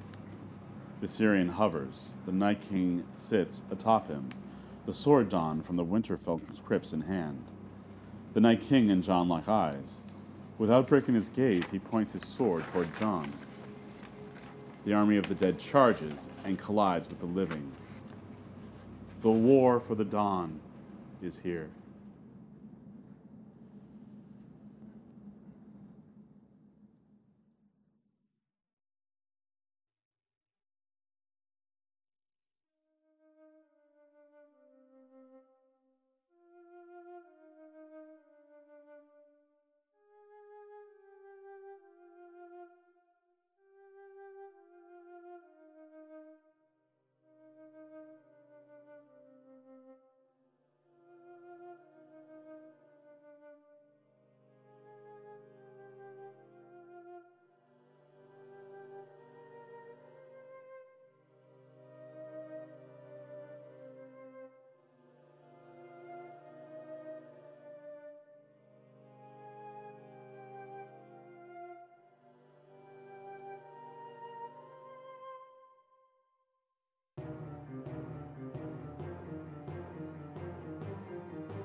Exterior, the Isle of Faces, day. Sansa pushes Bran through the Weirwood forest. Brienne follows. Ashe leads them through the dense Weirwood forest. The party comes to a clearing where the sun illuminates an enormous weirwood tree. This is the oldest tree in the world. This is where the pact was forged many years ago. Sansa, please bring me closer. Sansa wheels Bran to the great weirwood tree. I need your help, Sansa. Of course. Anything. I must bond with this tree. I do not know what will happen once I do. Whatever you do, do not break my connection. It is vital that I uncover this knowledge. I must know how to defeat the Night King. Will you be safe? I don't know. Do this for me, Sansa. It is my fate. I promise. This tree will allow me to see the secrets of the world.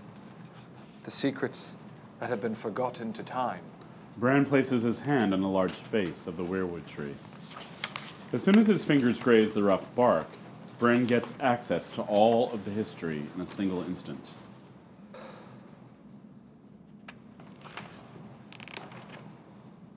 Show me what I must know. Exterior, northern field, day, vision. Bran stands in a grassy field. A younger version of Bran watches Ned Stark swing his great sword Ice and behead Will of the Night's Watch. He who passes the sentence must swing the sword.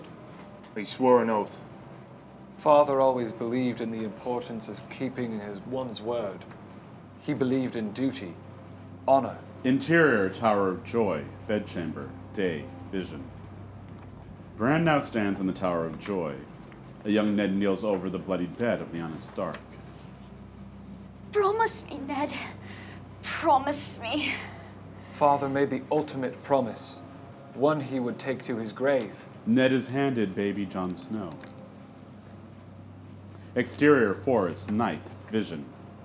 White Walker picks up an infant of Craster from the snow. Agreements can be made to protect the innocent or to harm them. Exterior, north of the wall, night, vision. In a different forest outside the wall, young Jon Snow kneels in front of a weirwood tree with Samwell Tarly as he swears his oath to the Night's Watch. Night gathers, and now my watch begins. It shall not end until my death. I pledge my life and honor. Jon took after his father in that respect, always keeping his word. Exterior, grassy field, day, distant past, vision. Thousands of years ago, the children of the forest pushed a dragon-glass arrowhead into the heart of a first man. The man's eye turned an icy blue. It is when pacts are broken that men suffer. End vision. Exterior, the Isle of Faces, day. Sansa holds Bran as he convulses. Bran grips onto the tree tightly as red sap oozes from the weirwood's eyes. Blood streams from the milk-white eyes of the three-eyed raven. Exterior, King's Landing, Fishmonger Square, day.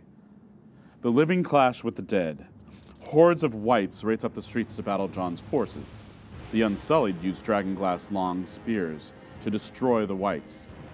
Men fire hundreds of dragonglass-tipped arrows at the incoming horde, wiping out scores of mindless corpses.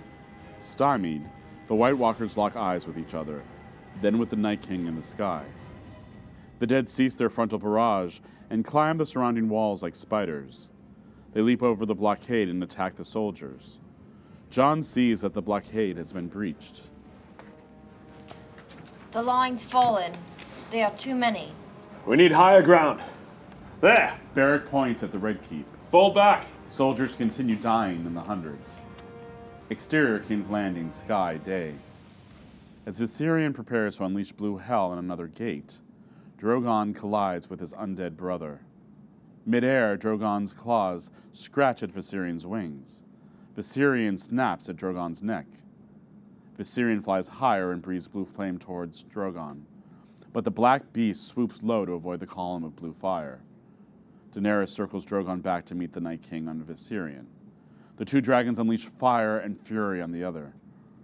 Drogon's red fire meets Viserion's ice blue in a massive explosion.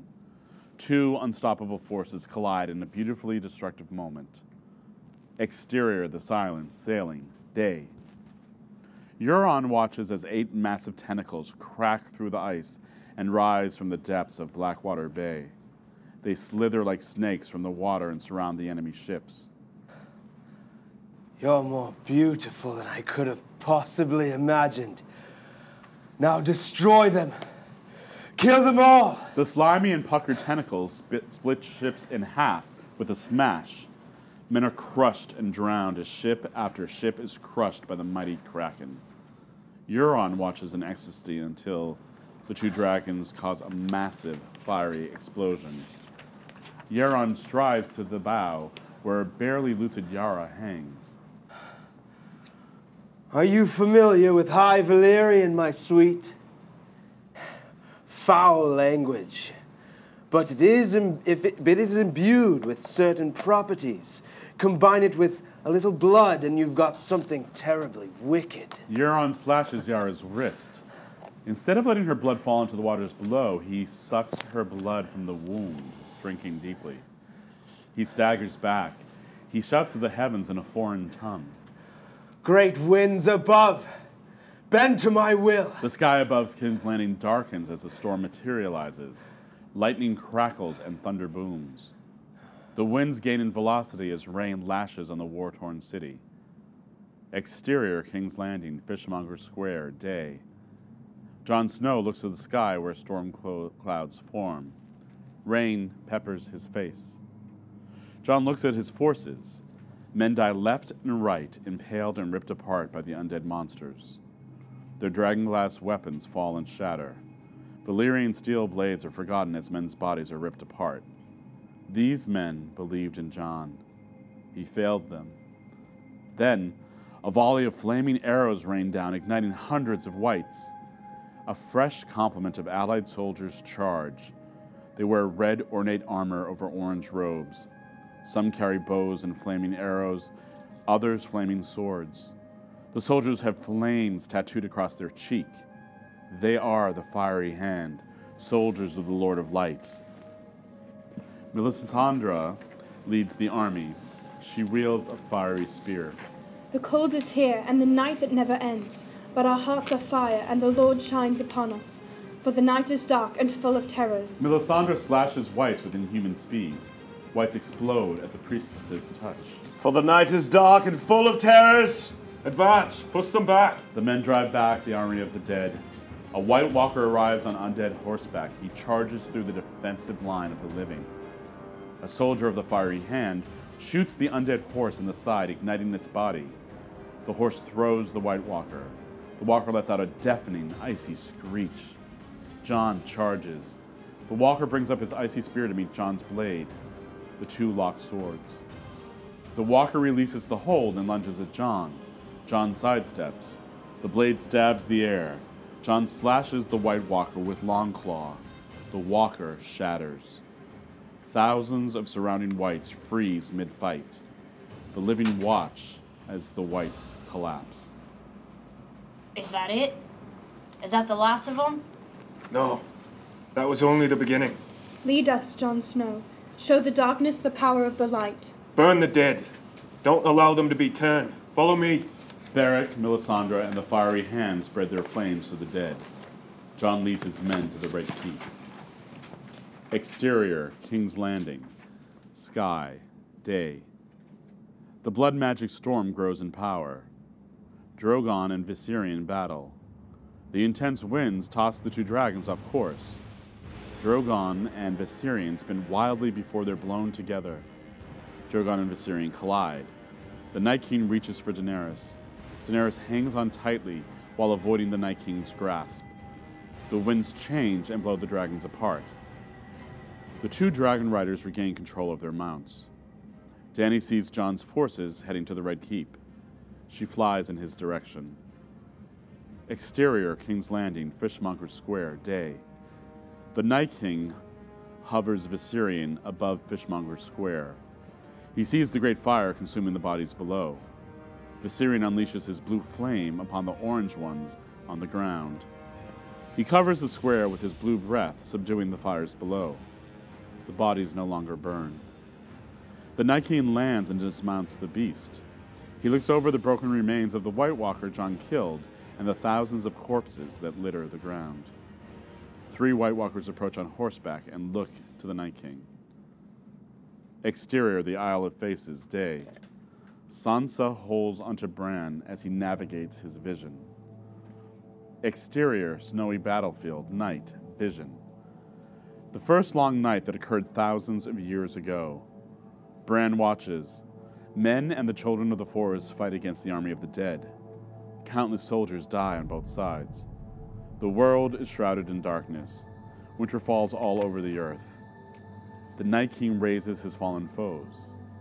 End vision. Exterior, King's Landing, Fishmonger Square, day. The Night King and the White Walkers raise their arms. The deceased rise, their eyes pale blue. Exterior, King's Landing, streets, day. Jon leads the remaining forces. Thousands of whites now populate the city. They stand still, all eyes on Jon. Jon halts. The men turn to see the threat. What do we do? We run. Run! They run. Exterior, King's Landing, streets, day. Rain falls hard on Jon and the surviving men. Jon hears a series of screeches. A horde of whites barrels down the street. The Red Keep is too far. Move! To Aegon's Hill, now! The soldiers sprint. Whites tackle the men, stabbing them to death. Another horde of whites floods down an adjacent street. Whites collide with the column and take out men on all sides. Jon runs while hacking down any corpse. They shatter with a touch of Jon's Valerian steel sword. Follow me! He veers down an adjacent street. Some soldiers behind Jon escape the threat. Others aren't so lucky. Jon, Davos, Jorah, Beric, and Melisandre race toward the Red Keep. Exterior, Red Keep, gate, day. Jon pounds on the gate. Only 100 men made it. Let us in! The gate swings open to reveal Varys. Jon and his men rush in. Interior, Red Keep, courtyard, day. Northmen slam the gate behind them. Jon immediately gets his men into defensive positions. Man the walls. We can't let any of them get in. This is the last stand. Melisandre and Beric command the remaining soldiers of the Fiery Hand as Jorah and Davos command the crenellations. Drogon and Rhaegal in the courtyard. Daenerys goes to Jon. Jon. Embrace. We've lost. I know. Are you hurt? I'm still breathing. Varys approaches. My lord, a word. Not now. My lord, it is imperative that we speak. What is it? It appears that Cersei has placed caches of wildfire throughout the city. I believe we still have a chance. What are you saying? Varys motions to the 2 fire-breathing dragons. If we ignite the wildfire, then we can take out the dead in one strike. The war may not yet be lost. You mean use my dragons to destroy the city? Yes. You cannot be serious. He's right. No. Thousands of people still live. Come with me. Jon leads Daenerys up the stairs to the outer wall. The two look upon the destruction. Whites flood every major street. They tear through civilians and soldiers alike. White Walkers raise the dead. The Night King rides Viserion and blasts open the city walls so more dead may enter. The city is lost. We can save it. People still live. Women, children. Every second we stand here, the Night King adds more soldiers to his army. If we stay and fight, we will lose and be turned.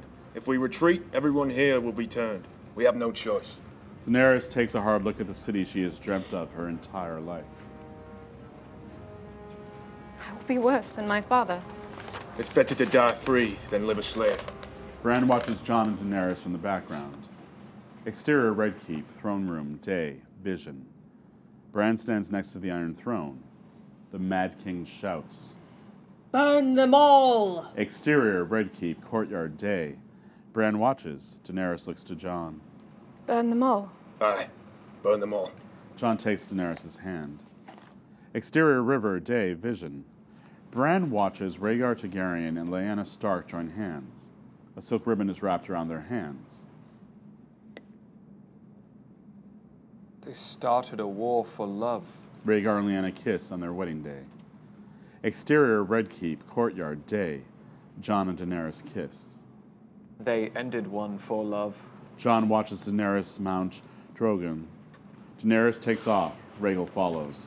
Jon turns to his soldiers. Everyone get inside the Red Keep now. Jon turns to catch one last glimpse of Daenerys as the door closes. Exterior, King's Landing, sky, day. Daenerys glides over the streets. She looks down as innocents are slaughtered. With tears in her eyes, Daenerys commands Drogon. Dracarys.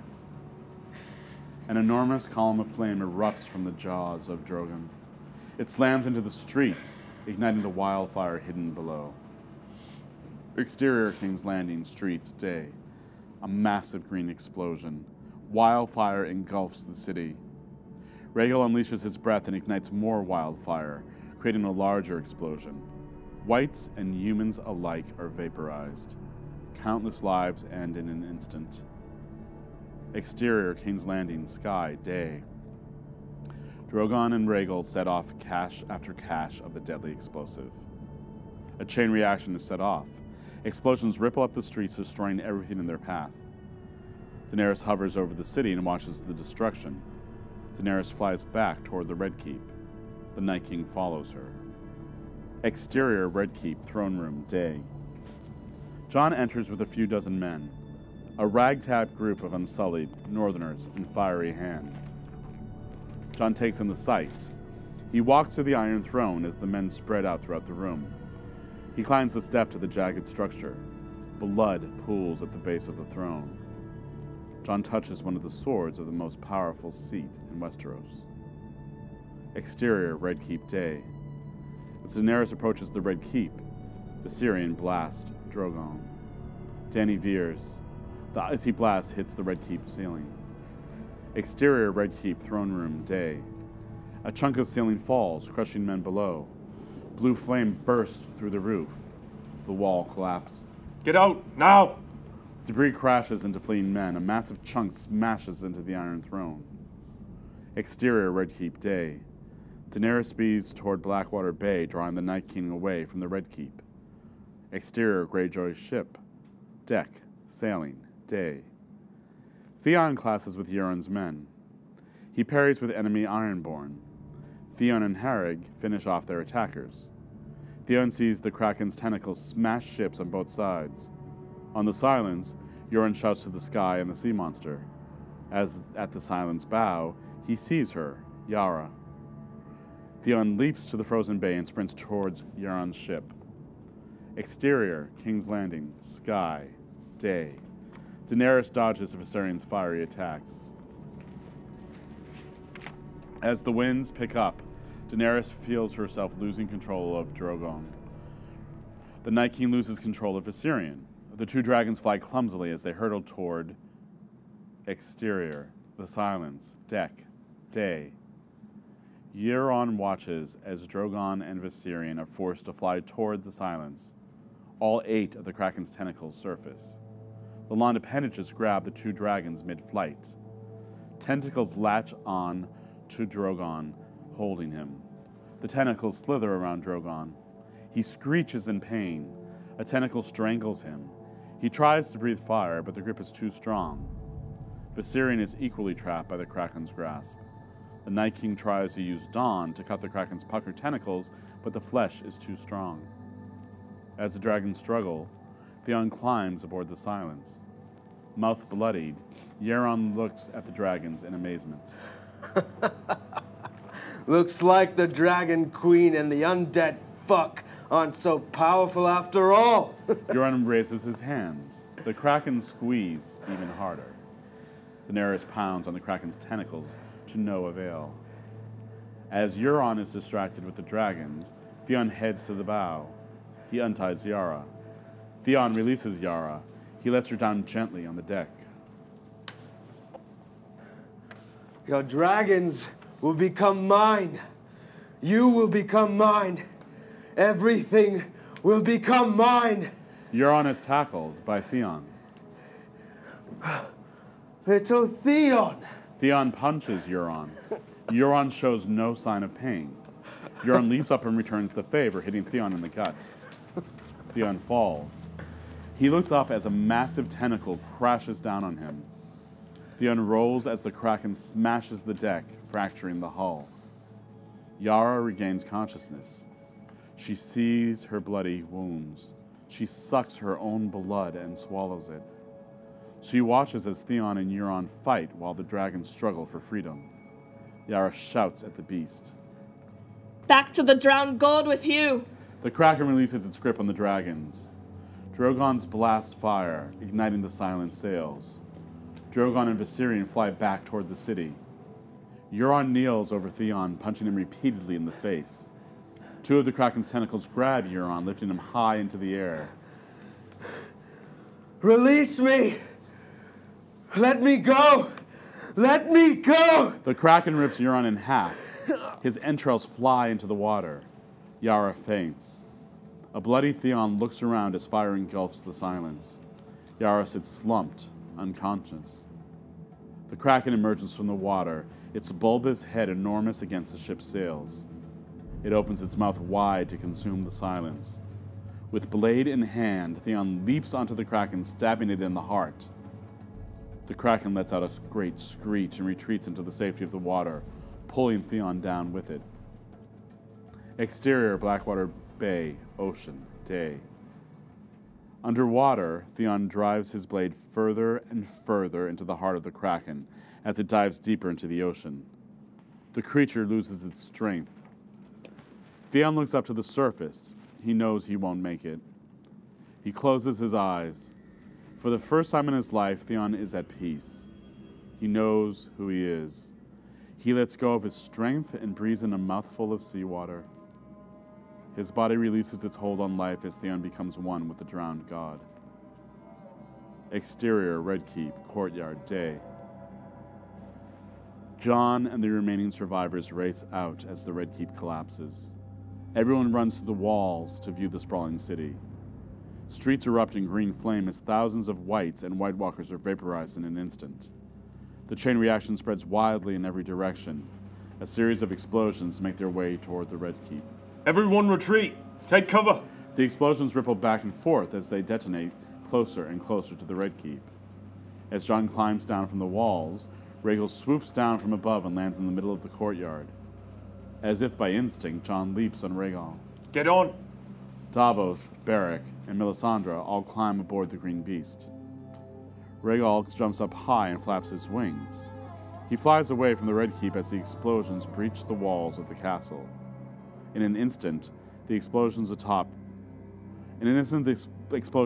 just before they reach the keep. Rhaegal glides through the sky as wildfire explosions boom throughout the capital. Exterior, King's Landing, sky, day. Drogon and Viserion weave in and out of the green blasts that emanate from beneath the city. As Daenerys and the Night King fly over the Dragon's Pit, a colossal burst of wildfire erupts from beneath the ground, obscuring Drogon and Viserion. Moments later, the two dragons tumble out of the explosion, their wings on fire. The two dragons scream as they lose control of their flight and altitude. The dragons spiral toward the ground, their wings charred and broken. Daenerys hangs on tightly to Drogon as the world spins and falls around her. The two dragons fall hard on the fields outside the city. Exterior, King's Landing, sky, day. Atop Rhaegal, Jon sees Daenerys' great fall. Down! Down! Rhaegal lets out a mighty roar and dives toward his mother. Exterior field outside King's Landing, day. Drogon is still. His body does not rise and fall with his breath. He does not move. Daenerys lifts and unravels herself from Drogon's broken wing, which has protected her from the great plummet. She falls off Drogon and collapses hard to the ground. She picks herself up and realizes that she is not alone. Viserion stares wildly at his former mother as he sits perched on the ground. The Night King sits perfectly poised on top of the undead creature. Without thinking, Daenerys reaches out a hand to touch her child. Viserion opens his jaws wide and blasts Daenerys with blue death. The flames engulf Daenerys, obscuring her from the world. The onslaught of flame continues for several seconds before stopping abruptly. The Night King looks at the ground. He flies off into the horizon on Viserion.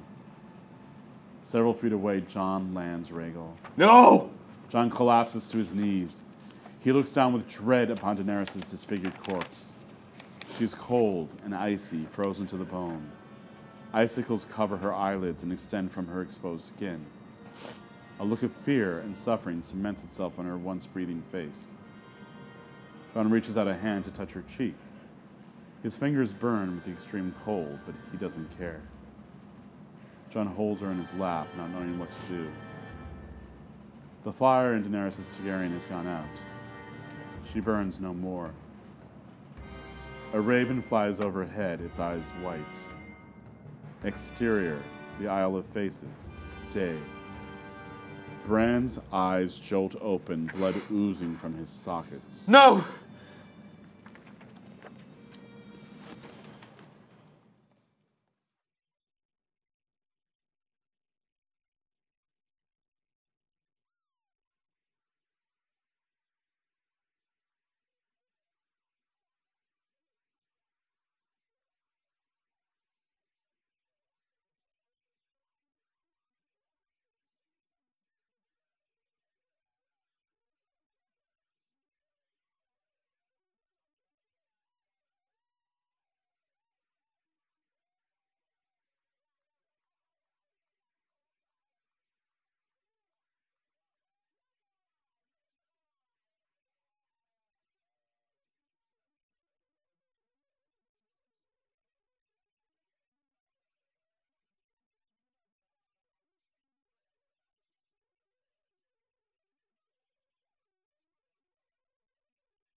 Exterior King's Road, north of King's Landing, day.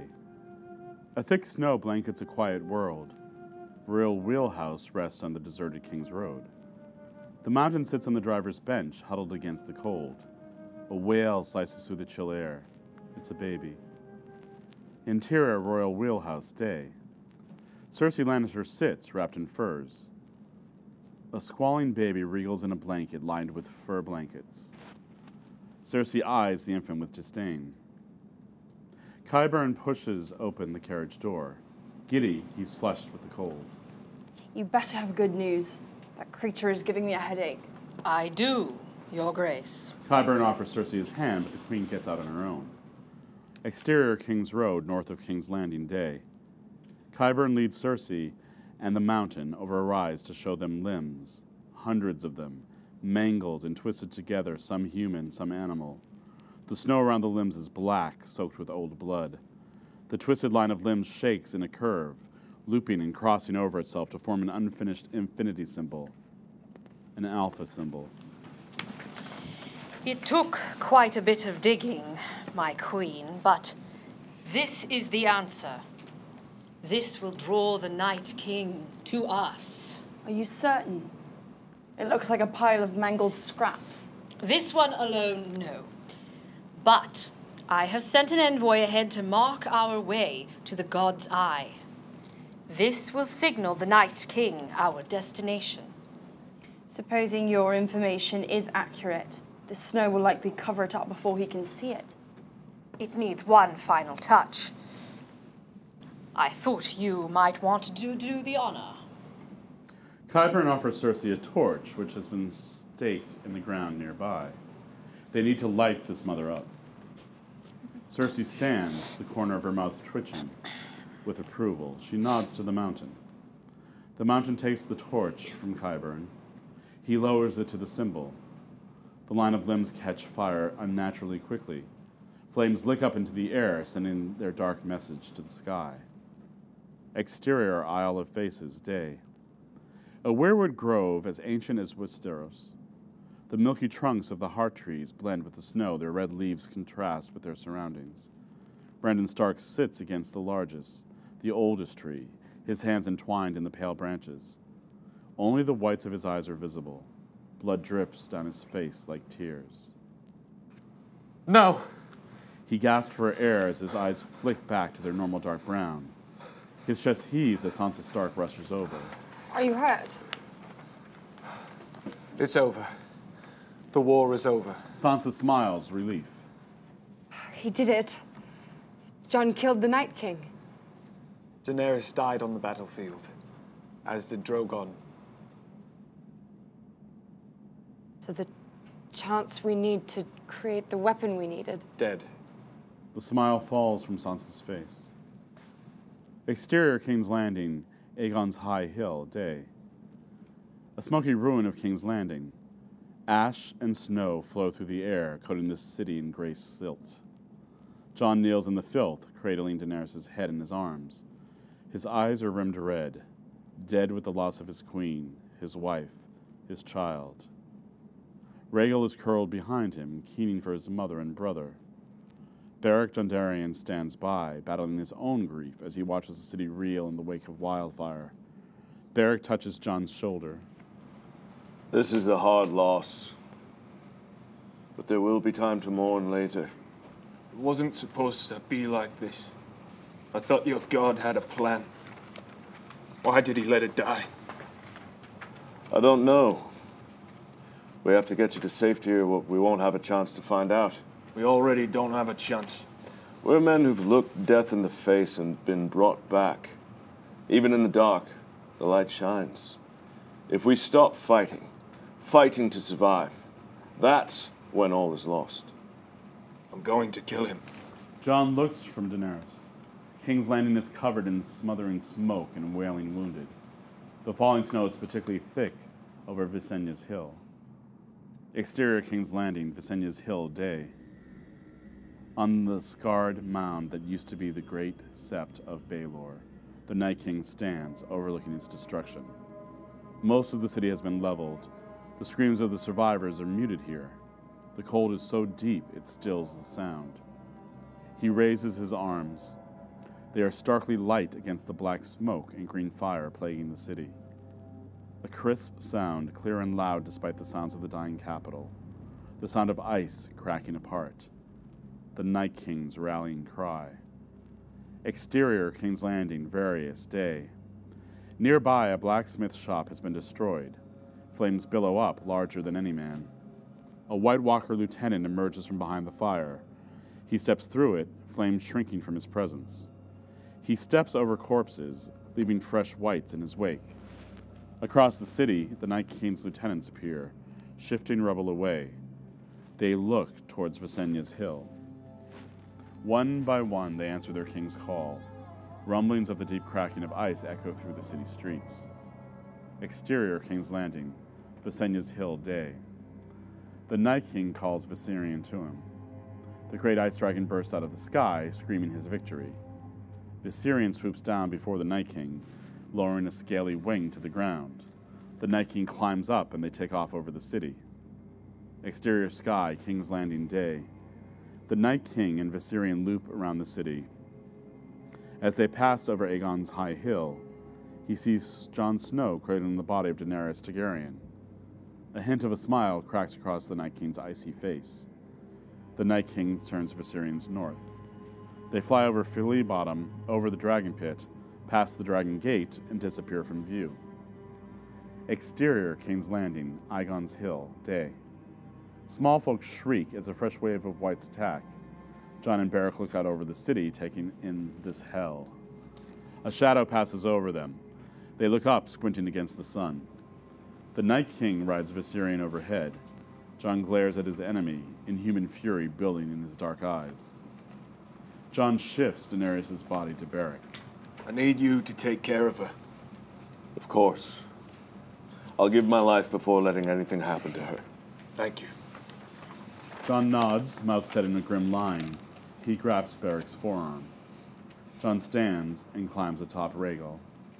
Rhaegal gives too many beats of his wings, and they are aloft, following the wake of the Night King and Valerian.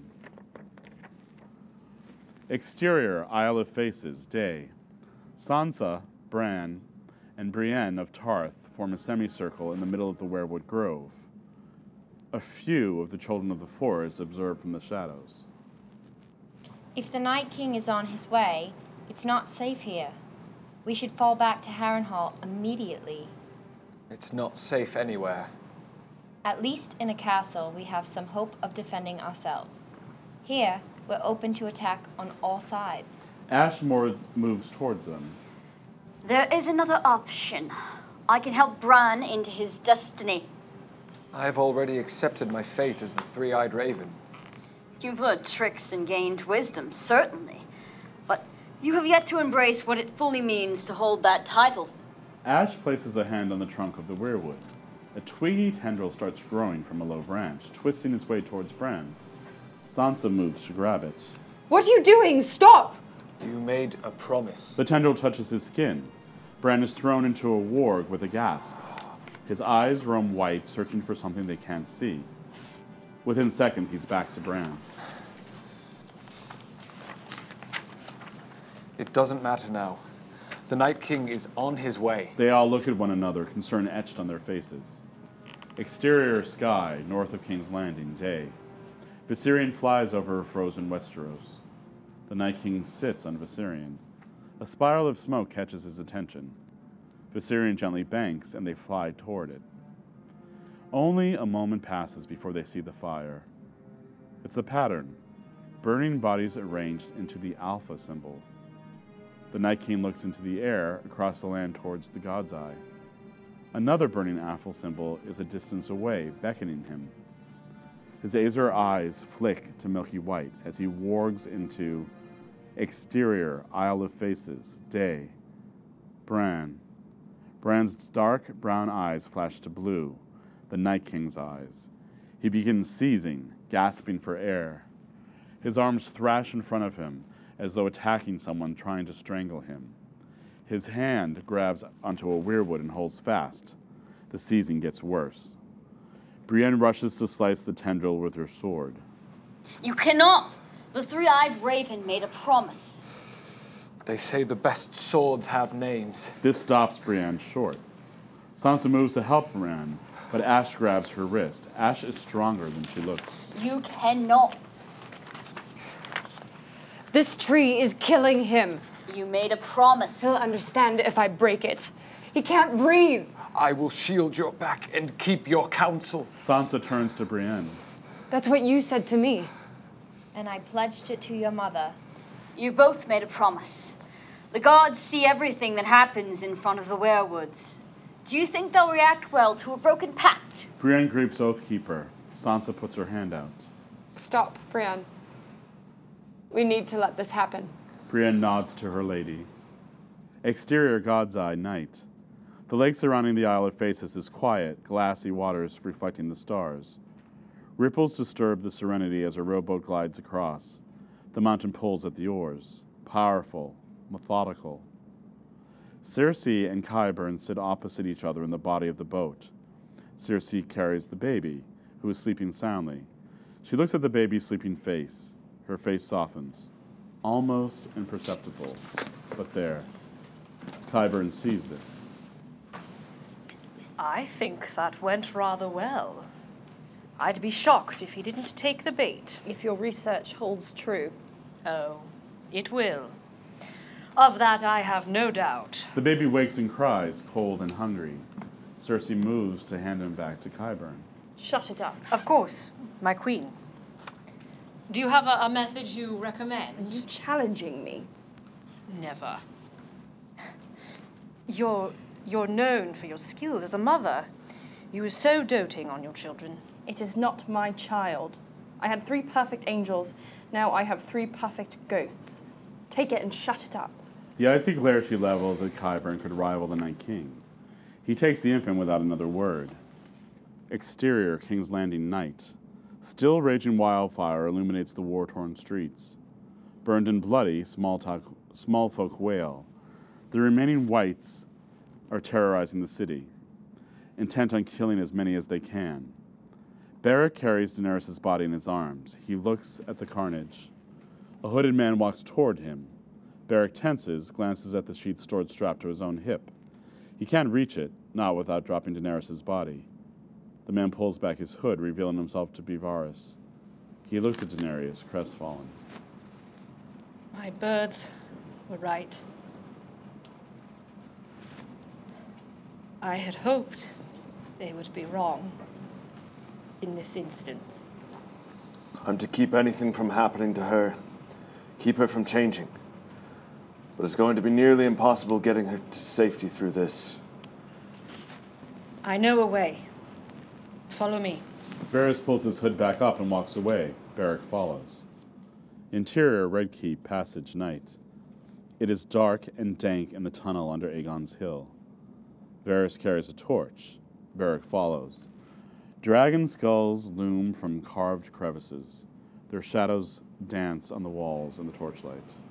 Do you think Rhaegal will ever get so big? That would require him surviving this long night. This is not what I saw in the flames. I don't see how this can possibly be what the Lord of Light intended. The entire city is on fire.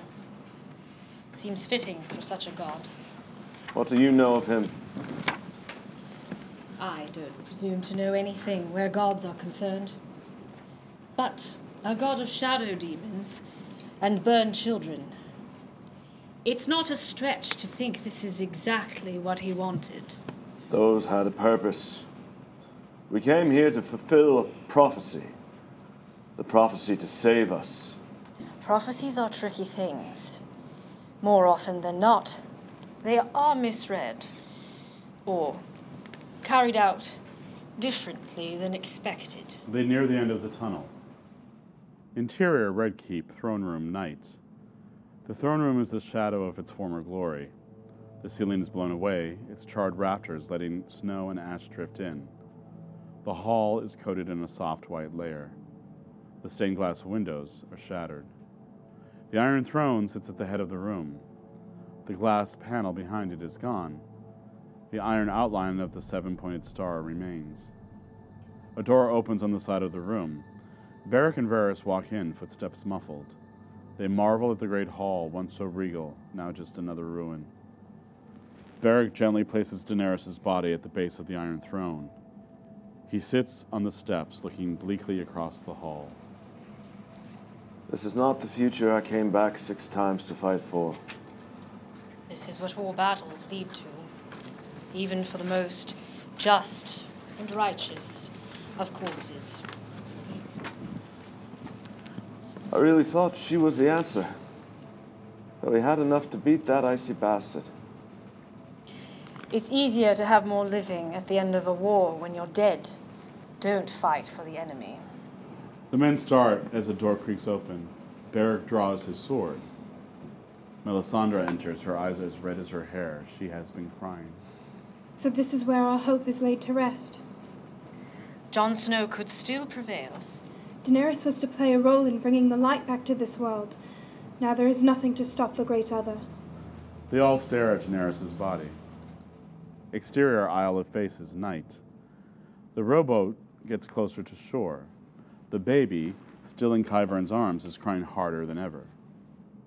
Qyburn pulls out a small vial of a dark liquid and pops the stopper out. What do you think you're doing? Putting a stop to this incessant crying. I don't want to give this Night King spoiled goods. This is merely a sleeping draught. Not at the expense of my deal. Put that vial away or I'll see to it that you get the first drink. Qyburn glances at the shore and is awestruck. The Night King stands at the water's edge, torch in hand. Determined, Cersei smiles. It's finally time to make this deal, to seal her fate as the last living queen of Westeros. The boat scrapes against the icy shore. The mountain climbs out and pulls it onto land. Cersei steps onto the snow. Exterior sky, Isle of Faces, same. High above, Jon circles on Rhaegal. He sees the boat landing, sees the Night King waiting for its occupants. The Weirwood Grove is just over a ridge, blocking it from the Night King's view. It's too small to land Rhaegal. Jon angles Rhaegal down to a clearing. Exterior, Isle of Faces, clearing, night. Jon leaps off and draws his sword. Rhaegal takes off into the sky as Jon moves silently toward the Night King. Exterior, Isle of Faces, Weirwood Grove, night. Bran sits nestled in the weirwood trunk, eyes white. Sansa studies her brother's face for insights on his condition. Brienne stands guard. Brienne sees a dragon dive down, then take to the sky once more. Lady Sansa, stay here.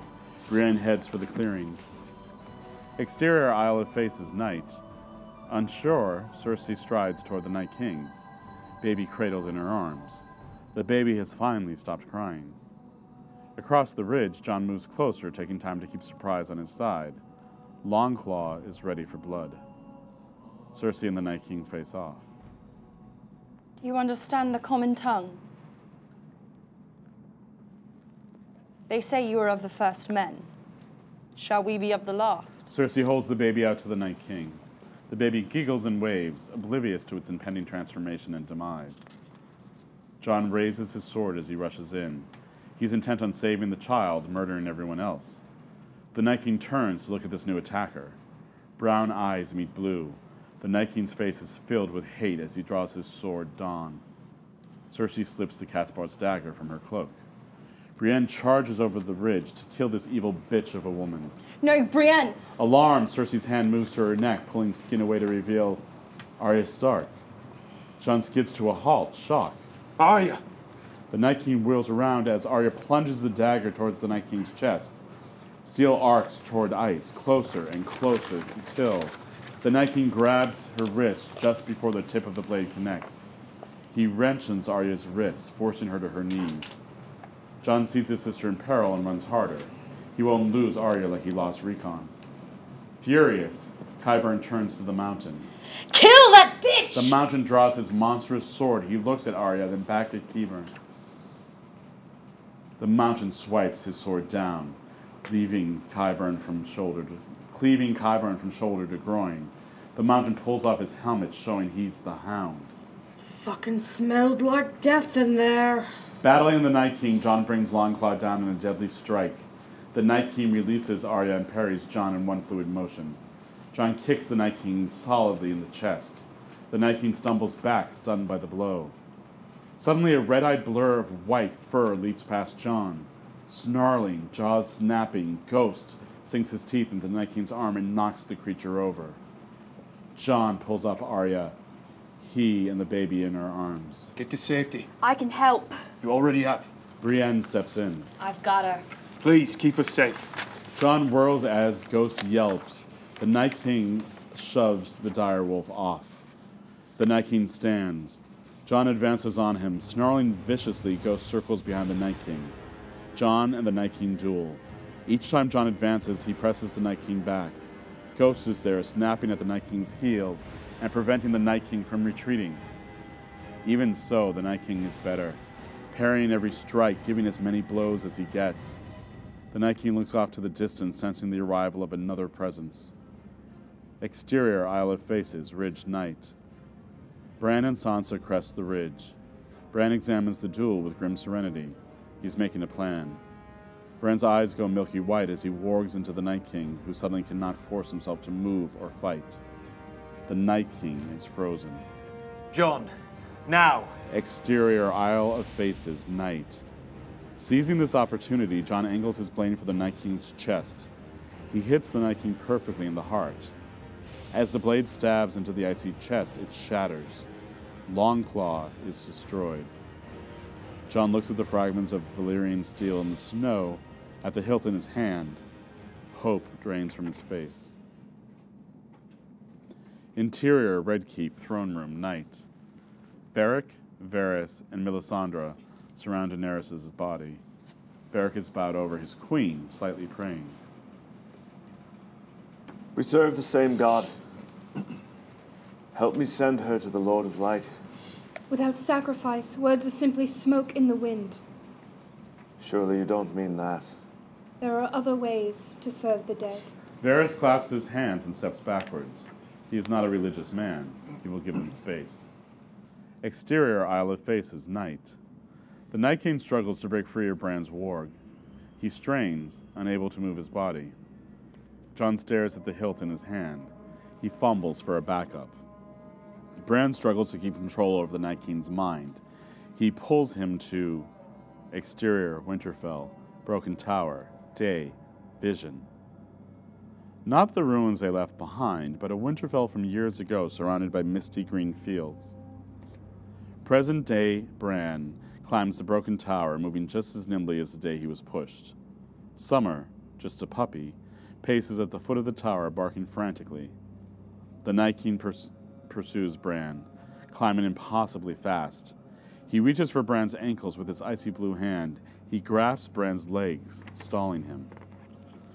Exterior, Isle of Faces, Weirwood Grove, Night. Bran is caught in the warg. Veins straining in his neck with his internal struggle, mouth open in a soundless scream. Everyone gathers around Bran. Jon joins them. Brienne, you need to take everyone to safety. Like hell she will. I didn't come all this way to run like a southern coward now. Did you see? Valerian steel won't kill him. We're out of options. I agree. We need to get as far away from here as possible. Good. You need to go. Wait. You're not coming? I have to finish it. If I can't end him, I can slow him down. I won't leave you. There is another way. Everyone looks at the child, but Bran speaks, still trapped in the warg. Night King. Yes, that's what we're trying to figure out. Listen to him. Jon. Night King. Steel. Bran, what are you saying? He cannot speak fully. He cannot break the warg and keep control of the Night King. 7 fucking hells. I'll distract that frozen cunt of a king. The Hound draws his sword. Brienne holds hers aloft as well. I'll join you. I don't need help. Not for this. My duty is to defend the Starks.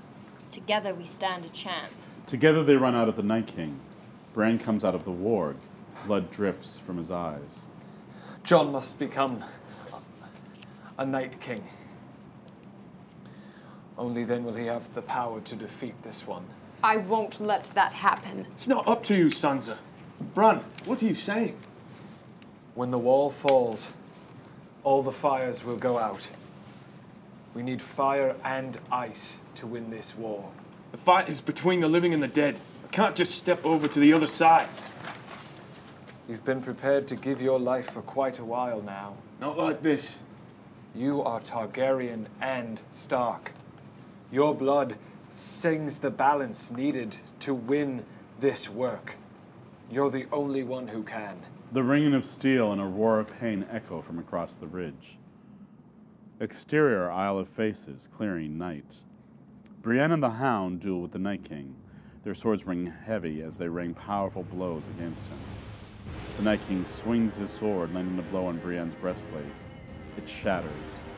The Hound roars and attacks the Night King with unparalleled hot fury. His blows are so quick and powerful, the Night King can only defend. The Hound might win this. The Hound forces the Night King to kneel under his attack. Suddenly, the Night King's hands fly up, catching the Hound's sword in his frozen grip. The Hound struggles, pressing down with all his strength. His scarred face twitches with effort. The Night King rises, pushes back against the blade. Its hilt catches the Hound under his jaw. The man stumbles back, dazed long enough for the Night King to slit his throat. Dark blood spatters against the snow as Brienne roars. Sander! The Night King heads for the Weirwood Grove. Exterior Isle of Faces, Weirwood Grove, night. The group hears Brienne let loose a wail that can only mean death. It needs to happen at the oldest heart tree, where the first was made. Goodbye, brother. The Night King crests the ridge. Bran slips back into the warg, which stops the Night King in his tracks.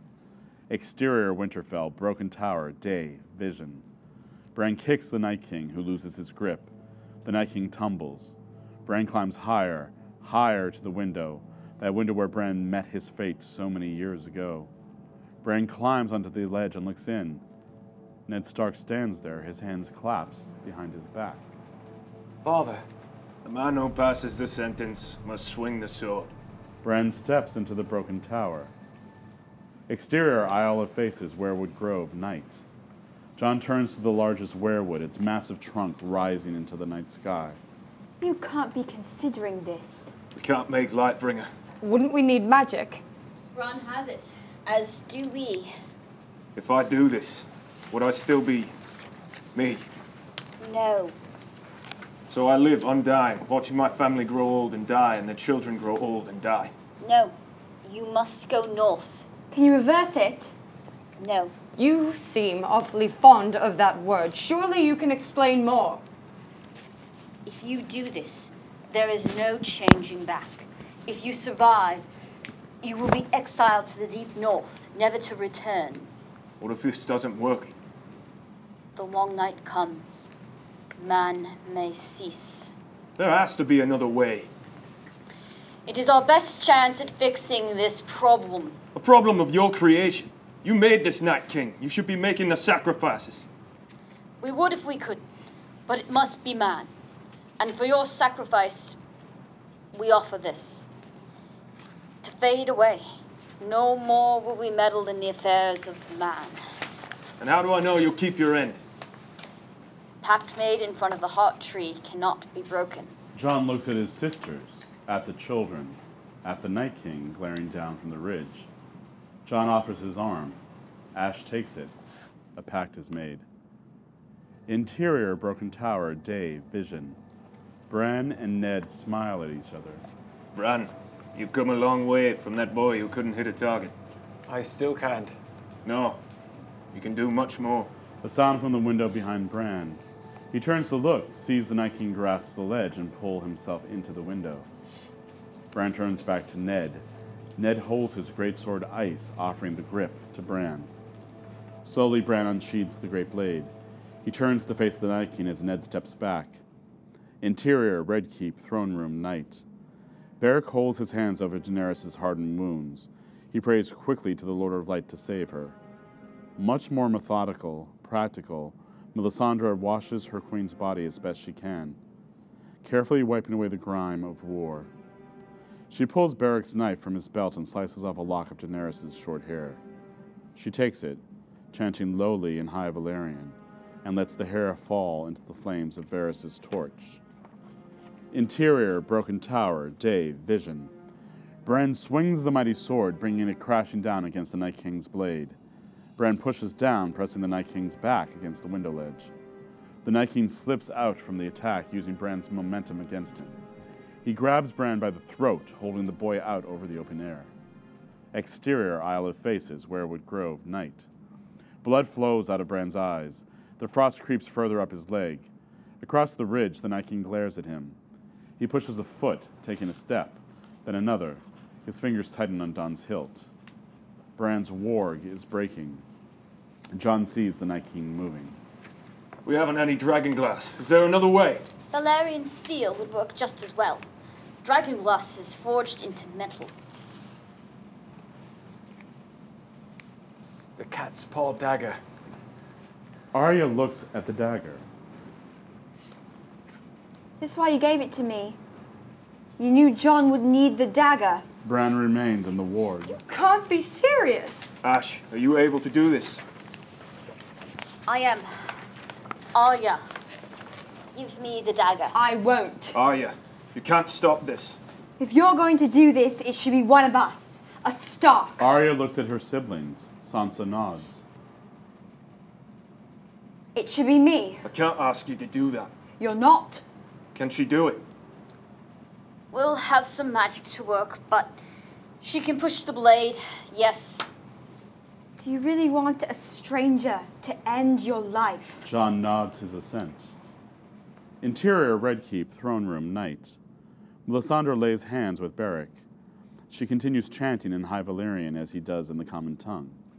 In the shadows, Varys cannot look away. Exterior, Isle of Faces, night. The moment of truth. As Jon is bound to the heart tree, Sansa hugs him. She can't let him do this without him knowing how much she loves him. She's letting him go. Arya holds the cat's paw, not ready to do what she must. Ashe murmurs ancient words of magic. Jon nods to Arya. Arya looks between its sharp tip and her brother's bare chest. She places the pointy end on the center of his chest. The North will remember.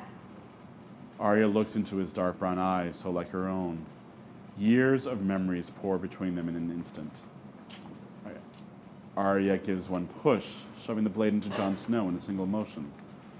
Another push of her wrist, and the hilt breaks off. The steel is buried on Jon's chest with no way out. Jon grunts in pain, struggles against the bonds. His head falls forward, limp against his chest. Arya looks at Ashe. This wasn't supposed to happen. What did you do? What have I done? Jon! Jon! Jon Snow is dead. Interior, Red Keep, throne room, night. Beric and Melisandre pray over Daenerys' body. Varys steps forward. Perhaps it is time. Suddenly, Beric and Melisandre both jolt upright as though stricken by lightning. They collapse, their faces frozen in awe and ecstasy. Varys approaches, apprehensive. He examines the bodies, never touching them. The bodies' dead eyes stare. Varys steps back, looking at three corpses where there was only one. Then a clap of celestial thunder as Daenerys Stormborn of the House Targaryen, first of her name, the unburnt, Queen of the Andals and the First Men, Khaleesi of the Great Grass Sea, Breaker of Chains, Mother of Dragons, the woman forged in ice and fire, the Azor Aghh, gasps for air and bolts upright. She looks around, takes in the death and ruin. She gasps in horror at the bodies lying next to her, pushes herself away from them. Daenerys sees Varys. Upon meeting her gaze, the spider drops to his knees. He cannot meet her gaze. What has happened here? A miracle, Your Grace. Drogon. She touches her wound, remembering. I am sorry for your loss.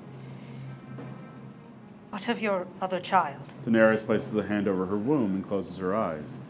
Her eyes snap open. He lives. Daenerys has fire in her eyes. Exterior Isle of Faces, night. Jon's head droops. Dark blood marks from his wound. Sansa weeps over her dead brother. Arya is a hollow shell. She prepares a torch to burn her brother's body. Suddenly, Jon's head snaps up. He gasps for air. His dark eyes turn azure blue. His body freezes, leaching it of color. His tissues desiccate, forming deep grooves in his flesh. His form becomes leaner, somehow more efficient. It becomes something else entirely. Jon Snow is a Night King. The bonds securing him to the tree freeze and shatter. He looks at his hand, undead and translucent. He looks around at his family, expression unreadable. Sansa is horrified. Arya searches for a hint of her brother in that cold face. Jon? Arya, don't. Brienne's hand closes on her sword hilt, ready to draw. Jon bends down and picks up Longclaw's hilt. He runs his hand from the hilt to the length of a sword. He forges a blade of glacier ice. What are you doing? Jon hefts the sword in the moonlight. Everyone, stay behind me. Brienne draws her blade. Jon looks at the group and readies his sword. Interior, broken tower. Day, vision. The Night King holds Bran out the window. Thunder clasps in the background. Clouds gather unnaturally fast. Bran looks past the Night King to his father. You think my life is such a precious thing to me? What of my family? Now that is worth trading one's honor. Ned nods gravely. Bran disappears just as lightning strikes the broken tower with a blinding flash. Exterior Isle of Faces, Weirwood Grove, night. Exhausted, Bran releases the Night King from the warg. The Night King immediately charges at the group, moving inhumanely fast. Jon charges. Jon's sword clashes with the Night King's.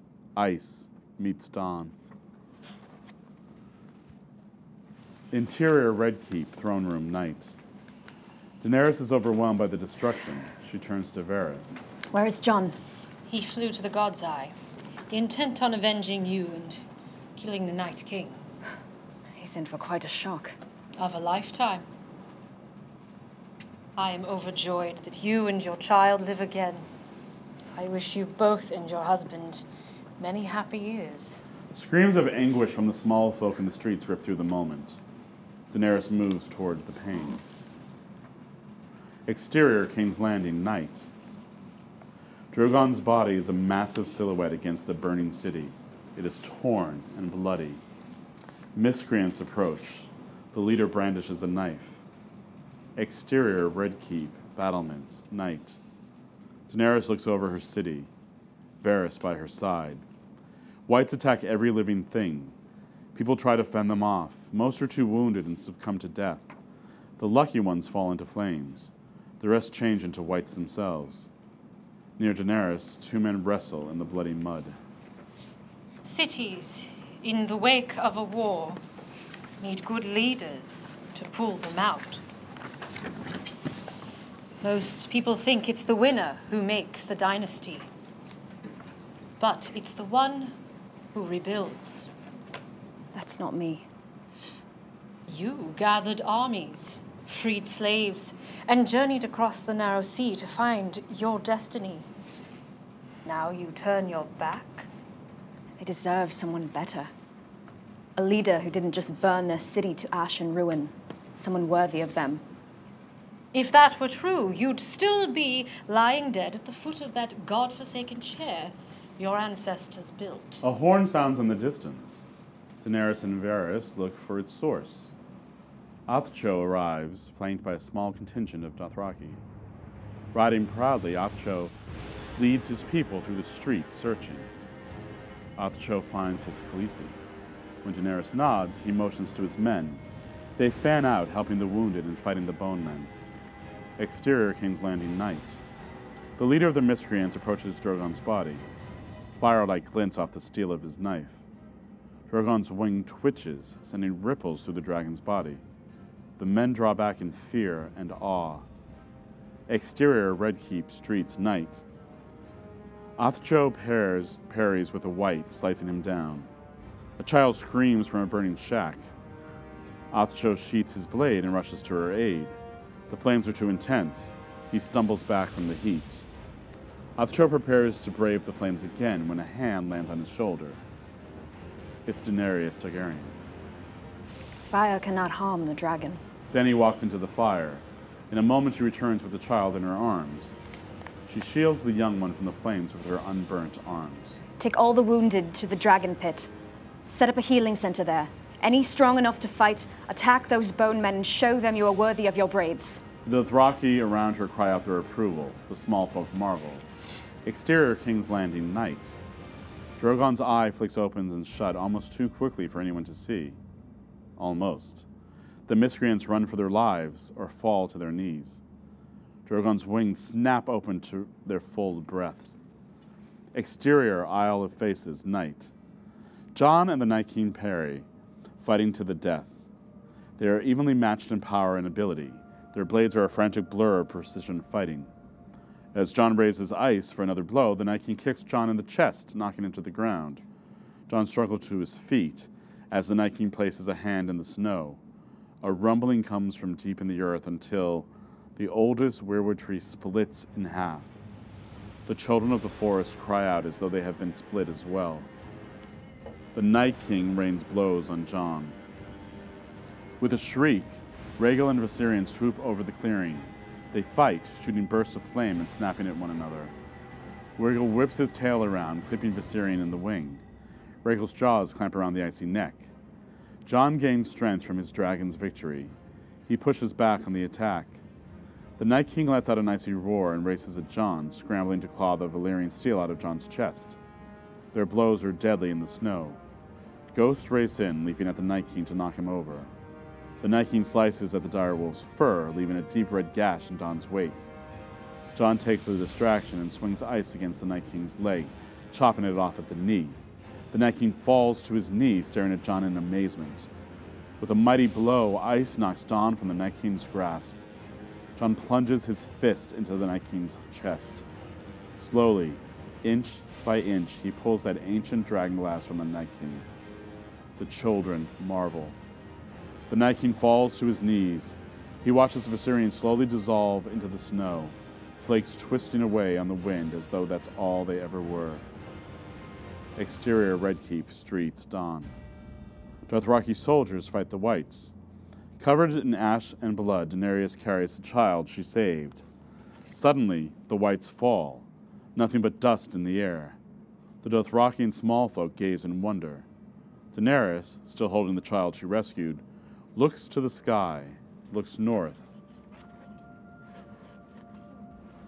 Then she hears a mighty roar. Drogon soars over the city. Daenerys sees her child, overjoyed he survived. Drogon lands near his mother. She approaches him. She touches his muzzle. Tentatively, the girl in her arms raises her small hand, placing it next to Daenerys' on Drogon. Dany turns to see the small folk watching, apprehensive. This is the pair that burned their city to the ground, and the pair that saved it. Varys steps forward. Come forward, my lord. Your Grace? I presume your little birds are tucked away safely in the city. You presume correctly. Send them out and tell the world what happened here. Tell them that Daenerys Targaryen, first of her name, the Unbought, Queen of the Andals and the First Men, Khaleesi of the Great Grass Sea, Breaker of Change and Mother of Dragons, has been reborn out of the fires in the long night. What shall I tell them of your reign?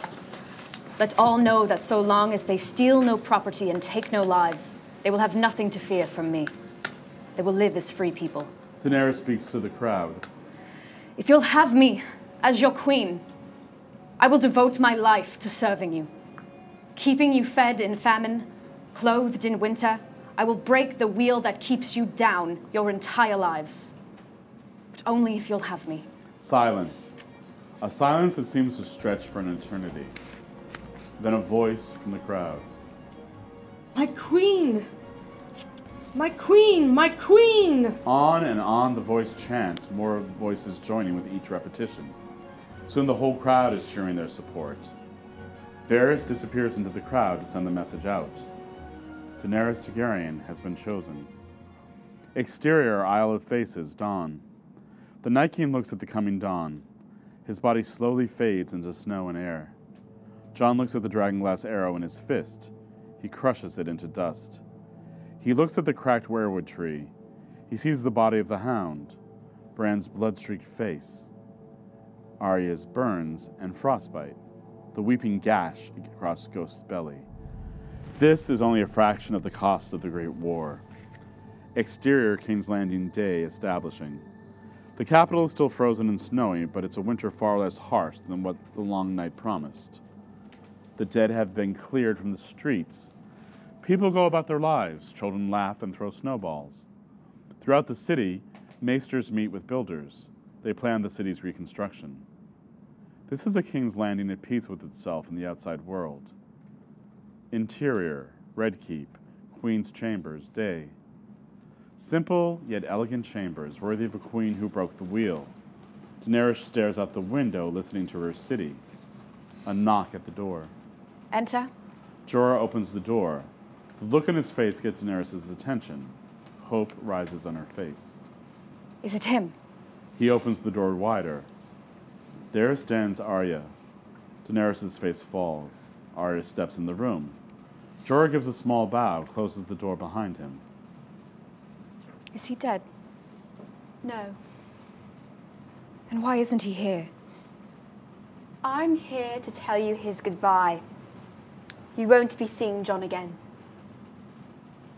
So the Raven was true. Yes. Jon said his child wouldn't be a bastard, and now he abandons him. He thought you were dead, and it was the only way to win the war. When we can travel, I will take his son to him. You cannot. He's not Jon anymore. Daenerys turns away, tears welling in her eyes. The Starks pledge their support to House Targaryen. We are family now. You're so much like him. What will you do now? Exterior King's Landing, streets, day. Arya walks the streets of the capital, seamlessly weaving through the tight throng of people. A blind beggar child sits in the snow, covered by a thin shawl. Arya puts coins in his bowl. She takes her uttermost cloak and drapes it around the child. Arya puts a hand in her bag as she stands and looks at the crowd of people. She looks back down at the beggar child, face hidden. When she turns back, her face has changed. A stranger walks down the street of King's Landing, needle swaying from her hip.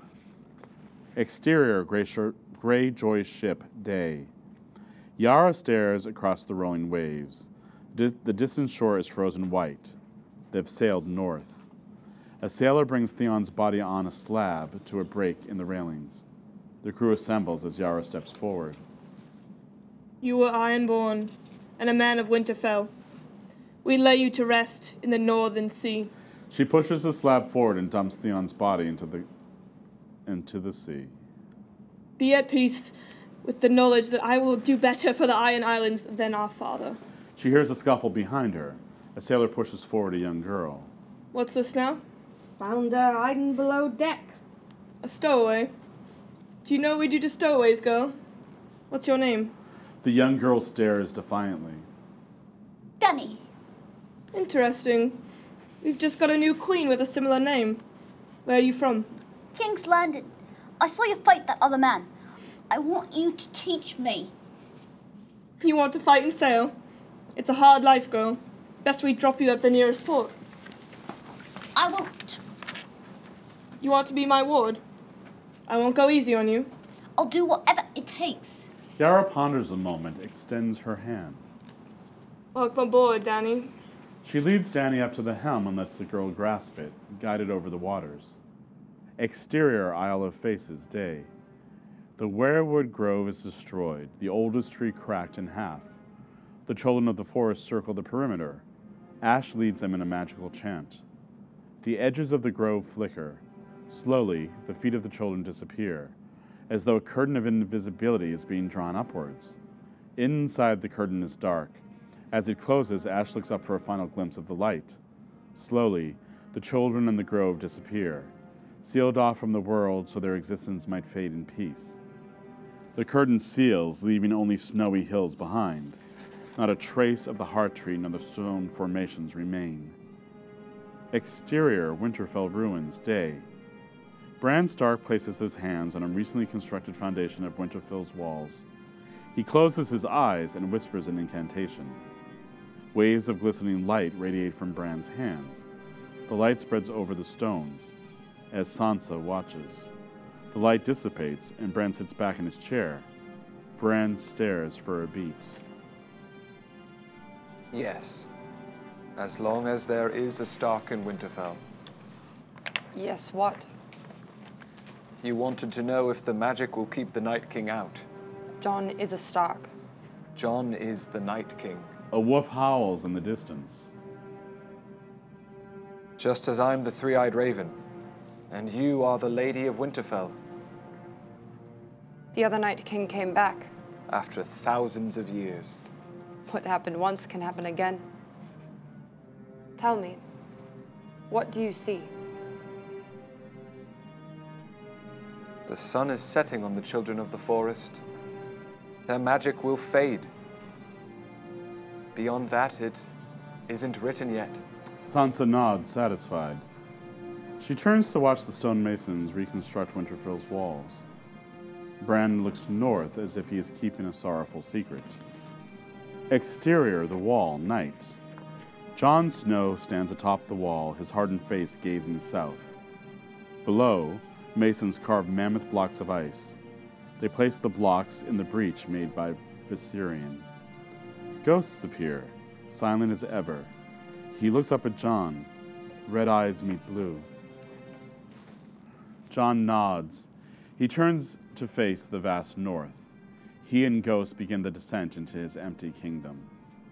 Interior, Red Keep, throne room, day. The throne room has been rebuilt. The room itself is full of nobles, craftsmen, and small folk alike. They mingle, discussing affairs. Daenerys sits on the dais, pregnant enough to show. She negotiates peace talks between two merchants. They shake hands, bow to her in thanks. She sends them away. Varys approaches. Your restoration efforts are unlike any this city has seen. The people wish to thank you. A gift for you. He motions to Queen's guards behind him. They carrying a large object forward covered by drape. Varys unveils a crib. Daenerys steps down to examine the gift. The wood is stained an impossible red, revealing a grain that ripples like Valerian steel. 3 of the posts are topped with ornately carved dragon heads. The 4th, a white direwolf with red eyes. The people love you. Please thank the artisans that carve such masterful work. The heir will have many a sound night's sleep protected in such a cradle. Daenerys runs a hand over direwolf's figure as she touches her stomach. Interior, Red Keep, Queen Chamber's night. Drogon soars in the sky outside the window, a flying speck. Daenerys is alone in the room, the fire is burning low. She should be asleep. The crib has been moved in. Dany goes to a chest at the foot of her bed, opens it. Inside is Varys' wedding gift, the Winterfell crypt dragon egg. She runs her finger over the red scales, picks it up. Daenerys places the dragon egg inside the empty crib, where it will wait for the heir. Dany stares out at her city, lights burning brightly against the night.